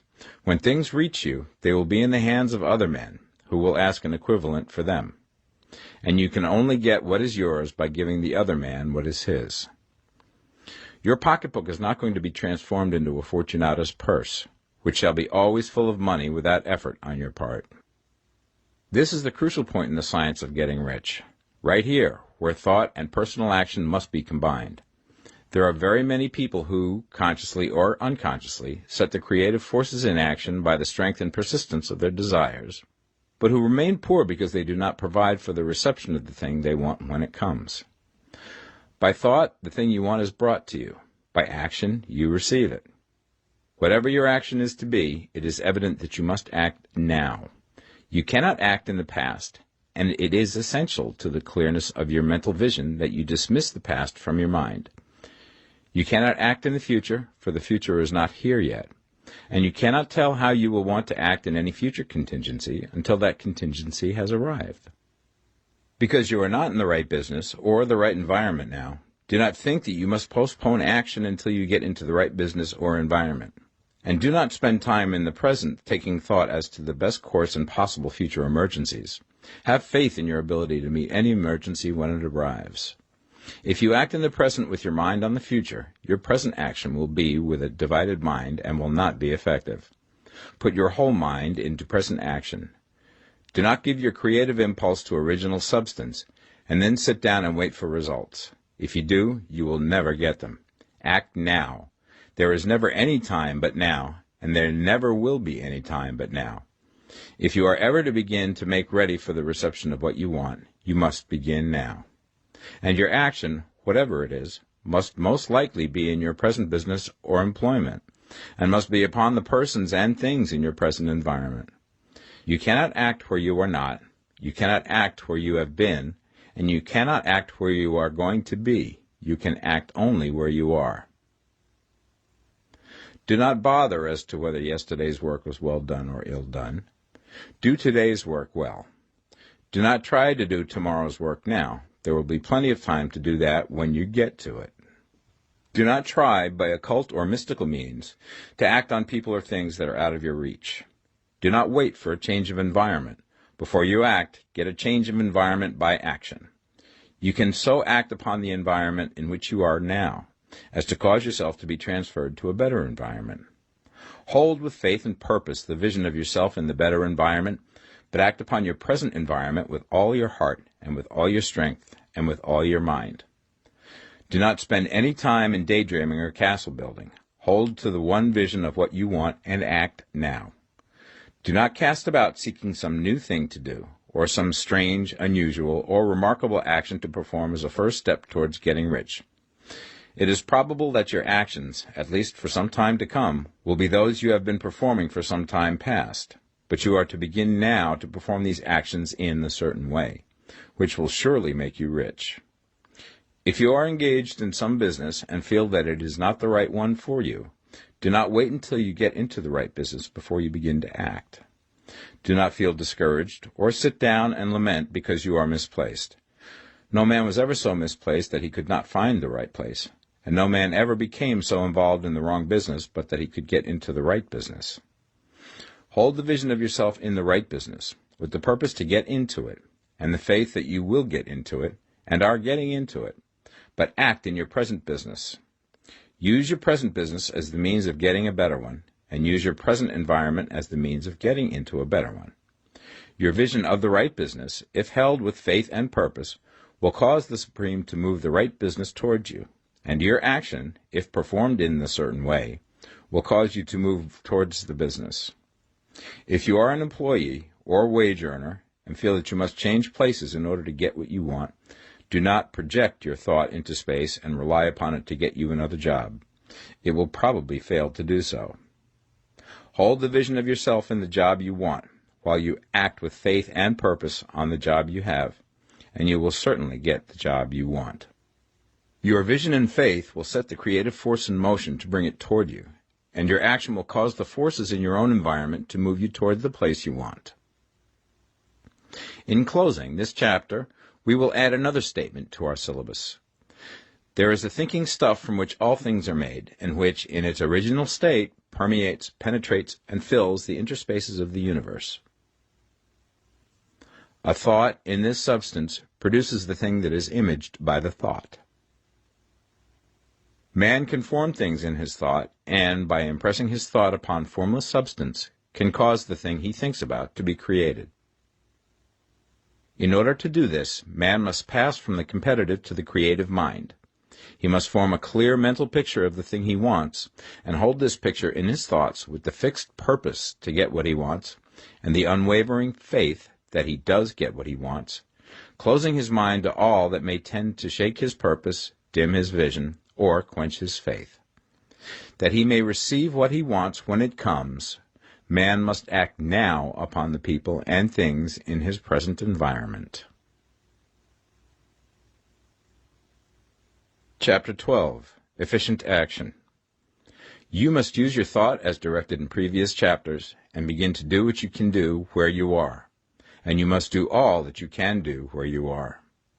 You can advance only by being larger than your present place, and no man is larger than his present place who leaves undone any of the work pertaining to that place. The world is advanced only by those who more than fill their present places. If no man quite filled his present place, you can see that there must be a going backward in everything. Those who do not quite fill their present places are dead weight upon society, government, commerce, and industry. They must be carried along by others at a great expense. The progress of the world is retarded only by those who do not fill the places they are holding. They belong to a former age and a lower stage or plane of life, and their tendency is towards degeneration. No society could advance if every man was smaller than his place. Social evolution is guided by the law of physical and mental evolution. In the animal world, evolution is caused by excess of life. When an organism has more life than can be expressed in the function of its own plane, it develops the organs of a higher plane, and a new species is originated. There never would have been new species had there not been organisms which more than filled their places. The law is exactly the same for you. Your getting rich depends upon your applying this principle to your own affairs. Every day is either a successful day or a day of failure, and it is the successful days which get you what you want. If every day is a failure, you can never get rich, while if every day is a success, you cannot fail to get rich. If there is something that may be done today, and you do not do it, you have failed in so far as that thing is concerned, and the consequences may be more disastrous than you imagine. You cannot foresee the results of even the most trivial act. You do not know the workings of all the forces that have been set moving in your behalf. Much may be depending on your doing some simple act. It may be the very thing which is to open the door of opportunity to very great possibilities. You can never know all the combinations which Supreme Intelligence is making for you in the world of things and of human affairs. Your neglect or failure to do some small thing may cause a long delay in getting what you want. Do, every day, all that can be done that day. There is, however, a limitation or qualification of the above that you must take into account. You are not to overwork, not to rush blindly into your business in the effort to do the greatest possible number of things in the shortest possible time. You are not to try to do tomorrow's work today, nor to do a week's work in a day. It is really not the number of things you do, but the efficiency of each separate action that counts. Every act is, in itself, either a success or a failure. Every act is, in itself, either effective or inefficient. Every inefficient act is a failure, and if you spend your life in doing inefficient acts, your whole life will be a failure. The more things you do, the worse for you if all your acts are inefficient ones. On the other hand, every efficient act is a success in itself, and if every act of your life is an efficient one, your whole life must be a success. The cause of failure is doing too many things in an inefficient manner, and not doing enough things in an efficient manner. You will see that it is a self-evident proposition that if you do not do any inefficient acts, and if you do a sufficient number of efficient acts, you will become rich. If, now, it is possible for you to make each act an efficient one, you see again that the getting of riches is reduced to an exact science, like mathematics. The matter turns, then, on the questions whether you can make each separate act a success in itself, and this you certainly can do. You can make each act a success because all power is working with you, and all power cannot fail. Power is at your service, and to make each act efficient, you have only to put power into it. Every action is either strong or weak, and when everyone is strong, you are acting in a certain way, which will make you rich. Every act can be made strong and efficient by holding your vision while you are doing it, and putting the whole power of your faith and purpose into it. It is at this point that the people fail who separate mental power from personal action. They use the power of the mind in one place and at one time, and they act in another place at another time. So their acts are not successful in themselves. Too many of them are inefficient. But if all power goes into every act, no matter how commonplace, every act will be a success in itself. And as in the nature of things, every success opens the way to other successes, your progress towards what you want and the progress of what you want toward you will become increasingly rapid. Remember that successful action is cumulative in its results. Since the desire for more life is inherent in all things, when a man begins to move towards larger life, more things attach themselves to him, and the influence of his desire is multiplied. Do, every day, all that you can do that day, and do each act in an efficient manner. In saying that you must hold your vision while you are doing each act, however trivial or commonplace, I do not mean to say that it is necessary at all times to see the vision distinctly to its smallest details. It should be the work of your leisure hours to use your imagination on the details of your vision, and to contemplate them until they are firmly fixed upon memory. If you wish speedy results, spend practically all your spare time in this practice.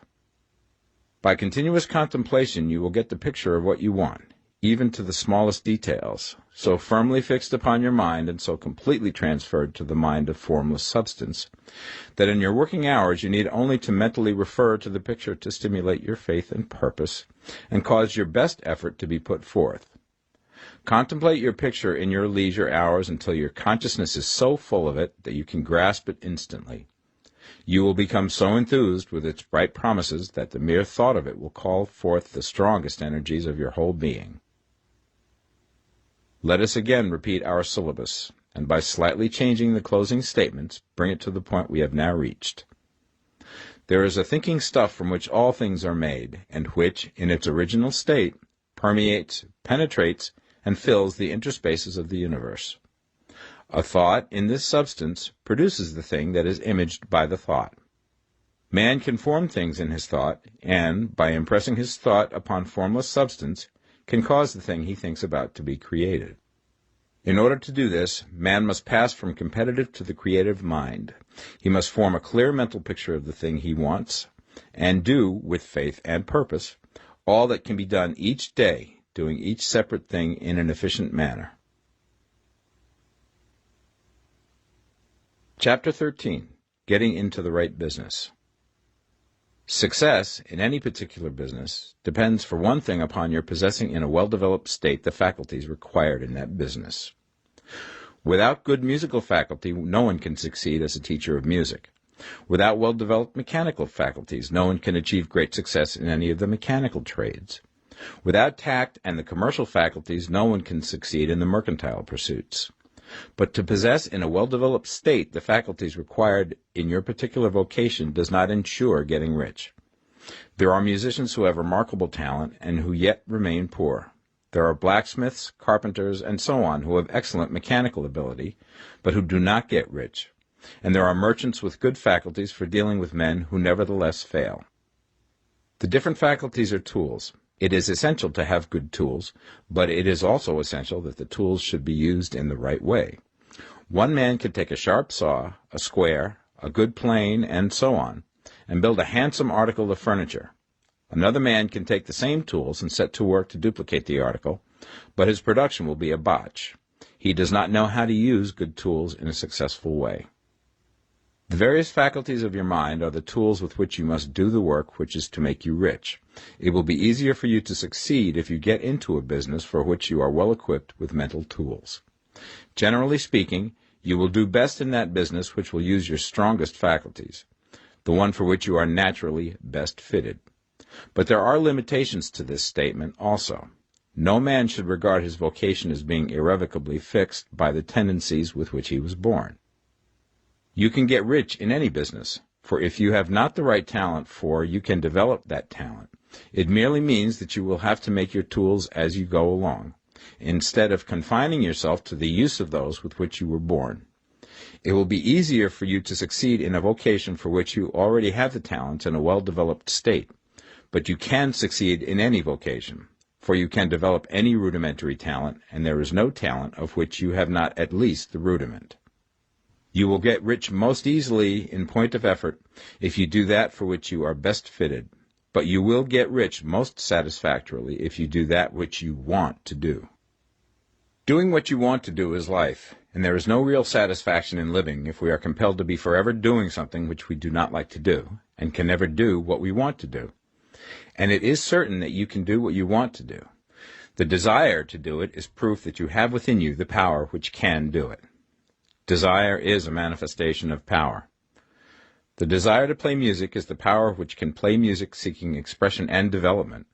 The desire to invent mechanical devices is the mechanical talent seeking expression and development. When there is no power, either developed or undeveloped, to do a thing, there is never any desire to do that thing.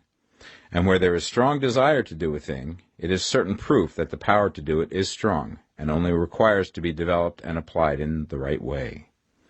All things else being equal, it is best to select the business for which you have the best developed talent. But if you have a strong desire to engage in any particular line of work, you should select that work as the ultimate end at which you aim. You can do what you want to do, and it is your right and privilege to follow the business or avocation which will be most congenial and pleasant. You are not obliged to do what you do not like to do, and should not do it except as a means to bring you to the doing of the thing you want to do. If there are past mistakes whose consequences have placed you in an undesirable business or environment, you may be obliged for some time to do what you do not like to do. If you feel that you are not in the right vocation, do not act too hastily in trying to get into another one. The best way, generally, to change business or environment is by growth. Do not be afraid to make a sudden and radical change if the opportunity is presented, and you feel after careful consideration that it is the right opportunity. But never take sudden or radical action when you are in doubt as to the wisdom of doing so. There is never any hurry on the creative plane, and there is no lack of opportunity. When you get out of the competitive mind, you will understand that you never need to act hastily. No one else is going to beat you to the thing you want to do. There is enough for all. If one space is taken, another and a better one will be opened for you a little further on. There is plenty of time. When you are in doubt, wait. Fall back on the contemplation of your vision, and increase your faith and purpose. And by all means, in times of doubt and indecision, cultivate gratitude. A day or two spent in contemplating the vision of what you want, and in earnest thanksgiving that you are getting it, will bring your mind into such close relationship with the Supreme that you will make no mistake when you do act. There is a mind which knows all there is to know, and you can come into close unity with this mind by faith and the purpose to advance in life, if you have deep gratitude. Mistakes come from acting hastily, or from acting in fear or doubt, or in forgetfulness of the right motive, which is more life to all and less to none. As you go on in the certain way, opportunities will come to you in increasing number, and you will need to be very steady in your faith and purpose, and to keep in close touch with the all-mind by reverent gratitude. Do all that you can do in a perfect manner every day, but do it without haste, worry, or fear. Go as fast as you can, but never hurry. Remember that in the moment you begin to hurry, you cease to be a creator and become a competitor. You drop back upon the old plane again. Whenever you find yourself hurrying, call a halt. Fix your attention on the mental image of the thing you want, and begin to give thanks that you are getting it. The exercise of gratitude will never fail to strengthen your faith and renew your purpose. Chapter 14. The Impression of Increase. Whether you change your vocation or not, your actions for the present must be those pertaining to the business in which you are now engaged. You can get into the business you want by making constructive use of the business you are already established in, by doing your daily work in a certain way. And insofar as your business consists in dealing with other men, whether personally or by letter, the key thought of all your efforts must be to convey to their minds the impression of increase. Increase is what all men and women are seeking. It is the urge of the formless intelligence within them, seeking fuller expression. The desire for increase is inherent in all nature. It is the fundamental impulse of the universe. All human activities are based on the desire for increase. People are seeking more food, more clothes, better shelter, more luxury, more beauty, more knowledge, more pleasure. Increase in something, more life. Every living thing is under this necessity for continuous advancement. Where increase of life ceases, dissolution and death set in at once. Man instinctively knows this, and hence he is forever seeking more. This law of perpetual increase is set forth by Jesus in the parable of the talents. Only those who gain more retain any. From him who hath not shall be taken away even that which he hath. The normal desire for increased wealth is not an evil or a reprehensible thing. It is simply the desire for more abundant life. It is aspiration. And because it is the deepest instinct of their natures, all men and women are attracted to him who can give them more of the means of life. In following the certain way, you are getting continuous increase for yourself, and you are giving it to all with whom you deal. You are a creative center from which increase is given off to all. Be sure of this, and convey assurance of the fact to every man, woman, and child with whom you come in contact. No matter how small the transaction, even if it be only the selling of a stick of candy to a little child, put into it the thought of increase, and make sure that the customer is impressed with the thought. Convey the impression of advancement with everything you do, so that all people shall receive the impression that you are an advancing man, and that you advance all who deal with you. Even to the people whom you meet in a social way, without any thought of business, and to whom you do not try to sell anything, give the thought of increase. You can convey this impression by holding the unshakable faith that you, yourself, are in the way of increase, and by letting this faith inspire, fill, and permeate every action. Do everything that you do in the firm conviction that you are an advancing personality, and that you are giving advancement to everybody. Feel that you are getting rich, and that in doing so you are making others rich, and conferring benefits to all. Do not boast or brag of your success, or talk about it unnecessarily. True faith is never boastful. Wherever you find a boastful person, you find one who is secretly doubtful and afraid. Simply feel the faith, and let it work out in every transaction. Let every act and tone and look express the quiet assurance that you are getting rich, that you are already rich. Words will not be necessary to communicate this feeling to others. They will feel the sense of increase when in your presence, and will be attracted to you again. You must so impress others that they will feel that in associating with you they will get increase for themselves. See that you give them a use value greater than the cash value you are taking from them. Take an honest pride in doing this, and let everybody know it, and you will have no lack of customers. People will go where they are given increase, and the Supreme, which desires increase in all, and which knows all, will move towards you men and women who have never heard of you. Your business will increase rapidly, and you will be surprised at the unexpected benefits which will come to you. You will be able from day to day to make larger combinations, secure greater advantages, and to go on into a more congenial vocation if you desire to do so. You must never lose sight of your vision of what you want, or your faith and purpose to get what you want. Let me here give you another word of caution in regards to motives. Beware of the insidious temptation to seek for power over other men. Nothing is so pleasant to the unformed or partially developed mind as the exercise of power or dominion over others. The desire to rule for selfish gratification has been the curse of the world. For countless ages, kings and lords have drenched the earth with blood in their battles to extend their dominions. This not to seek more life for all, but to get more power for themselves. Today, the main motive in the business and industrial world is the same. Men marshal their armies of dollars and lay waste the lives and hearts of millions in the same mad scramble for power over others. Commercial kings, like political kings, are inspired by the lust for power. Jesus saw in this desire for mastery the moving impulse of that evil world he sought to overthrow. Read the 23rd chapter of Matthew and see how he pictures the lust of the Pharisees to be called master, to sit in the high places, to domineer over others, and to lay burdens on the backs of the less fortunate. And note how he compares this lust for dominion with the brotherly seeking for the common good to which he calls his disciples. Look out for the temptation to seek for authority, to become a master, to be considered as one who is above the common herd, to impress others by lavish display, and so on. The mind that seeks for mastery over others is the competitive mind, and the competitive mind is not the creative one. In order to master your environment and your destiny, it is not at all necessary that you should rule over your fellow men, and indeed, when you fall into the world's struggle for the high places, you begin to be conquered by fate and environment, and your getting rich becomes a matter of chance and speculation.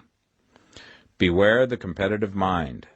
No better statement of the principle of creative action can be formulated than the favorite declaration of the late Golden Rule Jones of Toledo. What I want for myself, I want for everybody. Chapter 15.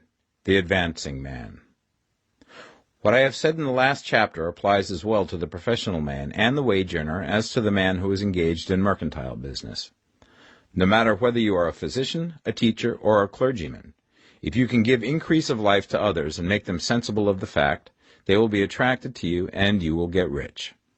The physician who holds the vision of himself as a great and successful healer, and who works towards the complete realization of that vision with faith and purpose, as described in former chapters, will come into such close touch with the source of life that he will be phenomenally successful. Patients will come to him in throngs.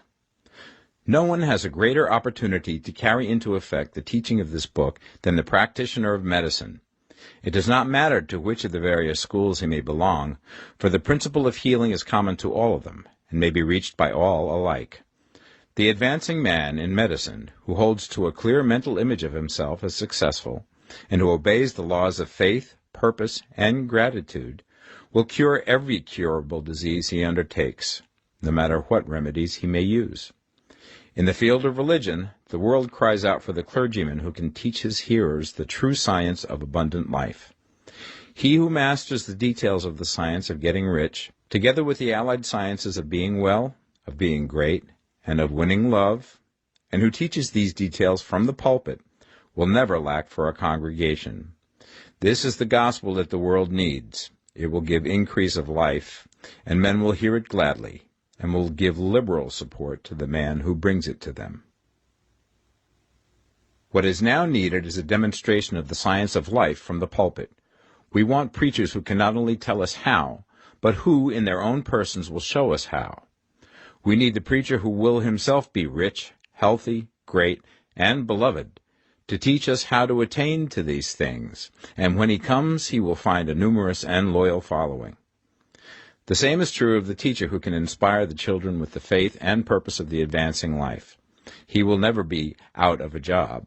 And any teacher who has this faith and purpose can give it to his pupils. He cannot help giving it to them if it is part of his own life and practice. What is true of the teacher, preacher, and physician is true of the lawyer, dentist, real estate man, insurance agent, of everybody. The combined mental and personal action I have described is infallible. It cannot fail. Every man and woman who follows these instructions steadily, perseveringly, and to the letter will get rich. The law of the increase of life is as mathematically certain in its operation as the law of gravitation. Getting rich is an exact science. The wage earner will find this as true of his case as of any others mentioned. Do not feel that you have no chance to get rich because you are working where there is no visible opportunity for advancement, where wages are small and the cost of living high. Form your clear mental vision of what you want and begin to act with faith and purpose. Do the work that you can do every day and do each piece of work in a perfectly successful manner. Put the power of success and the purpose to get rich into everything that you do. But do not do this merely with the idea of currying favor with your employer in the hopes that he or those above you will see your good work and advance you. It is not likely that they will do so. The man who is merely a good workman, filling his place to the very best of his ability, and satisfied with that, is valuable to his employer, and it is not to the employer's interest to promote him. He is worth more where he is. To secure advancement, something more is necessary than to be too large for your place. The man who is certain to advance is the one who is too big for his place, and who has a clear concept of what he wants to be, who knows that he can become what he wants to be, and who is determined to be what he wants to be.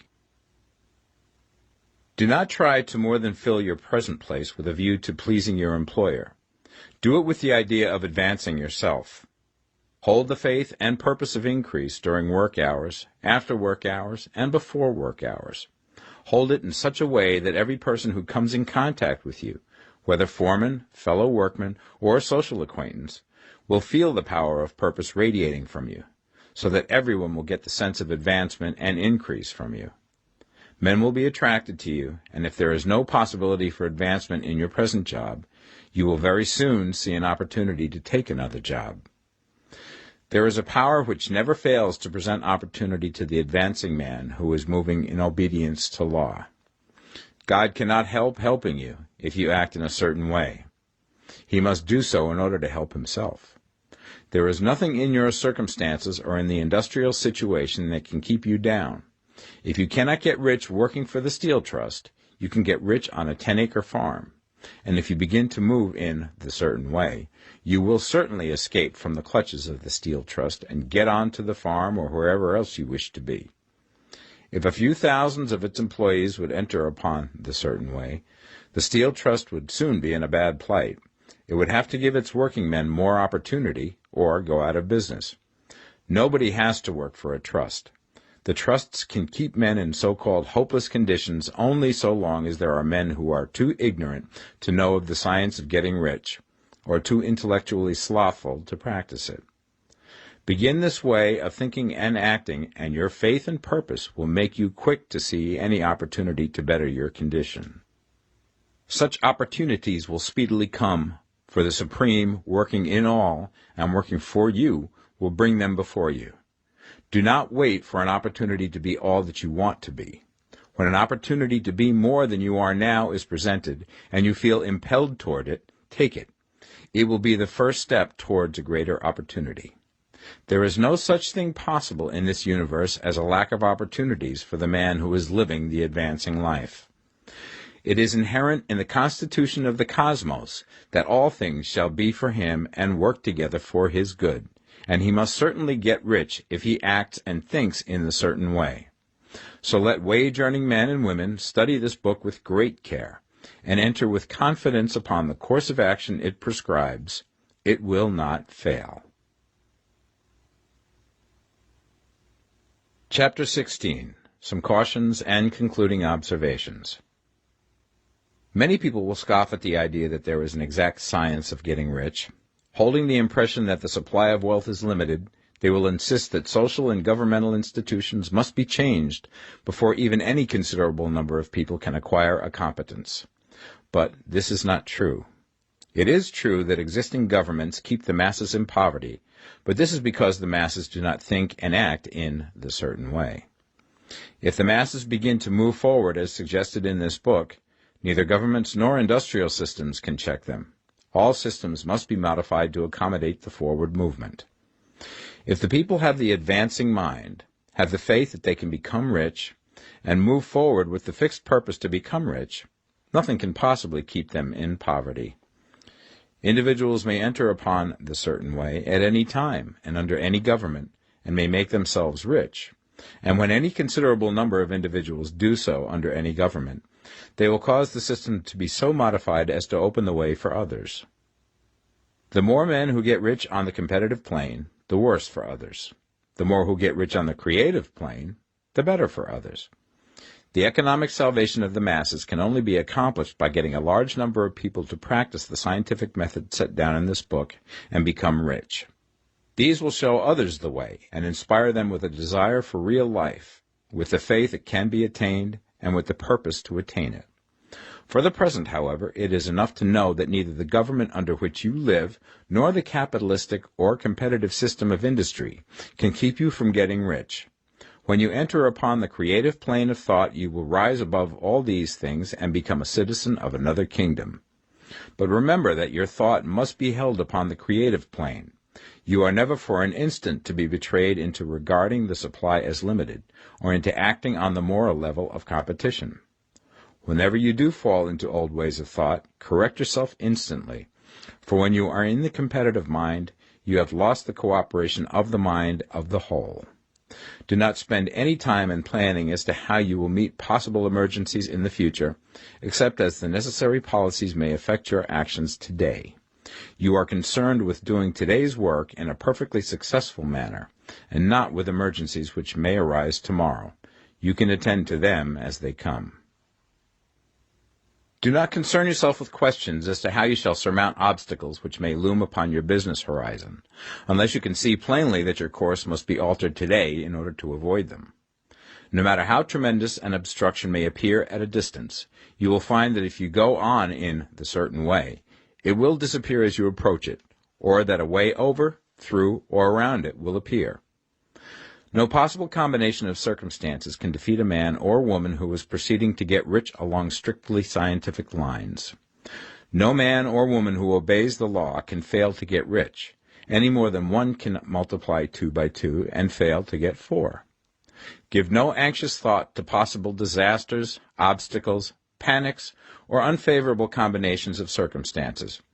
It is time enough to meet such things when they present themselves before you in the immediate present, and you will find that every difficulty carries with it the wherewithal for its overcoming. Guard your speech. Never speak of yourself, your affairs, or of anything else in a discouraged or discouraging way.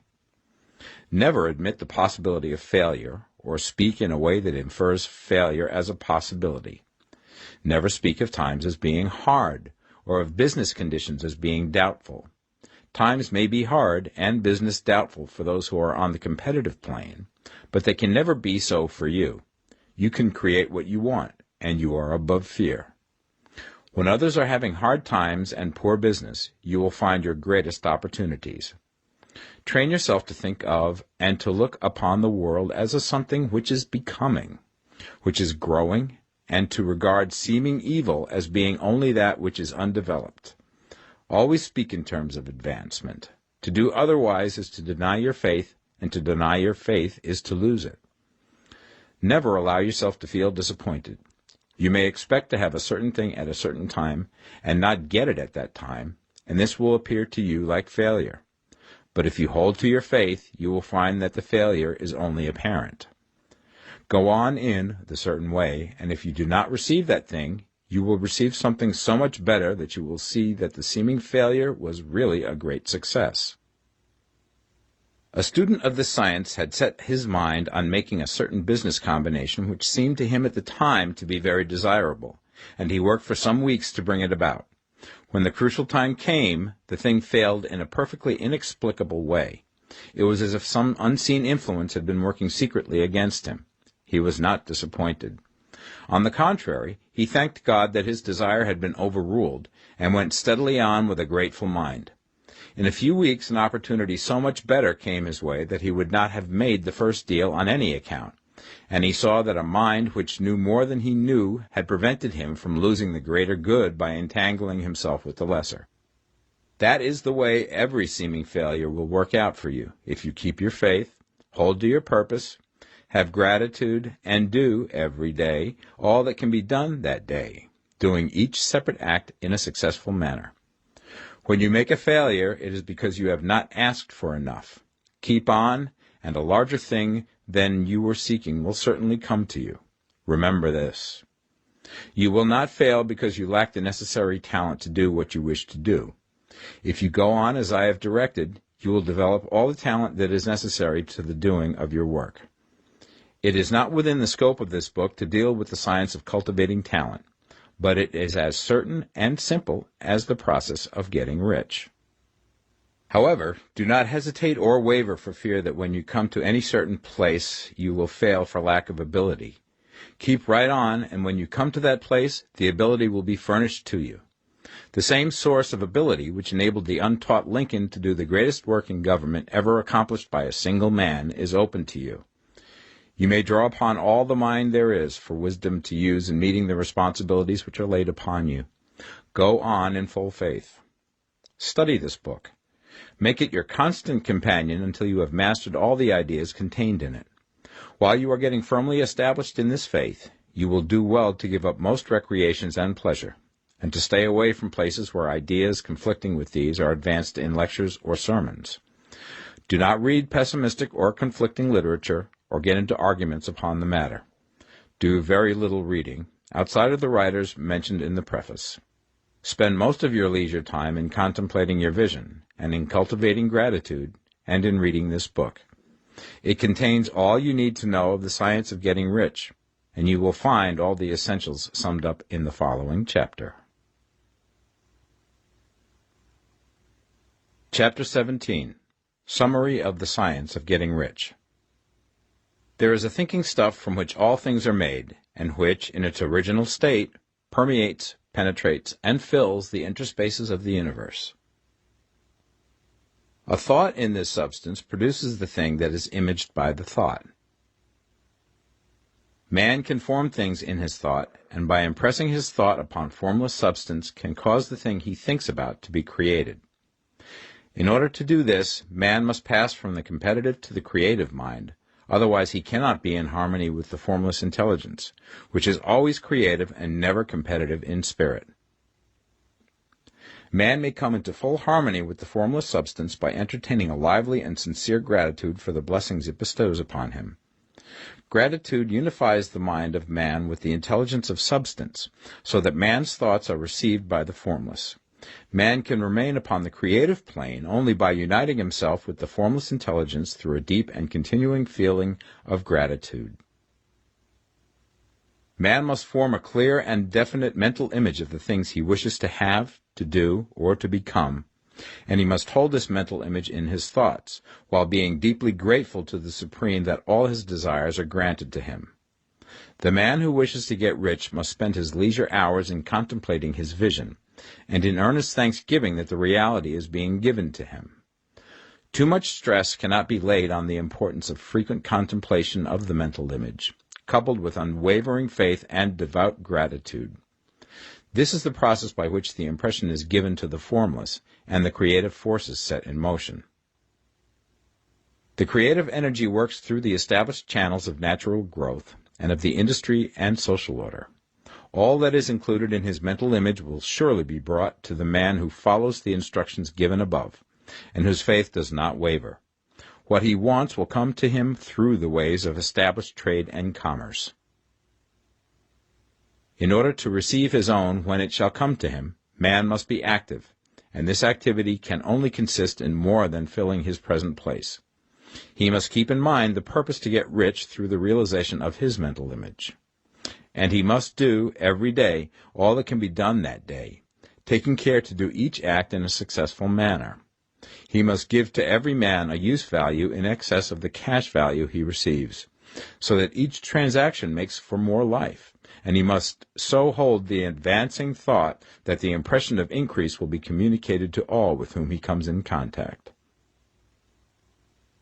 The men and women who practice the foregoing instructions will certainly get rich, and the riches they receive will be in exact proportion to the definiteness of their vision, the fixity of their purpose, the steadiness of their faith, and the depth of their gratitude.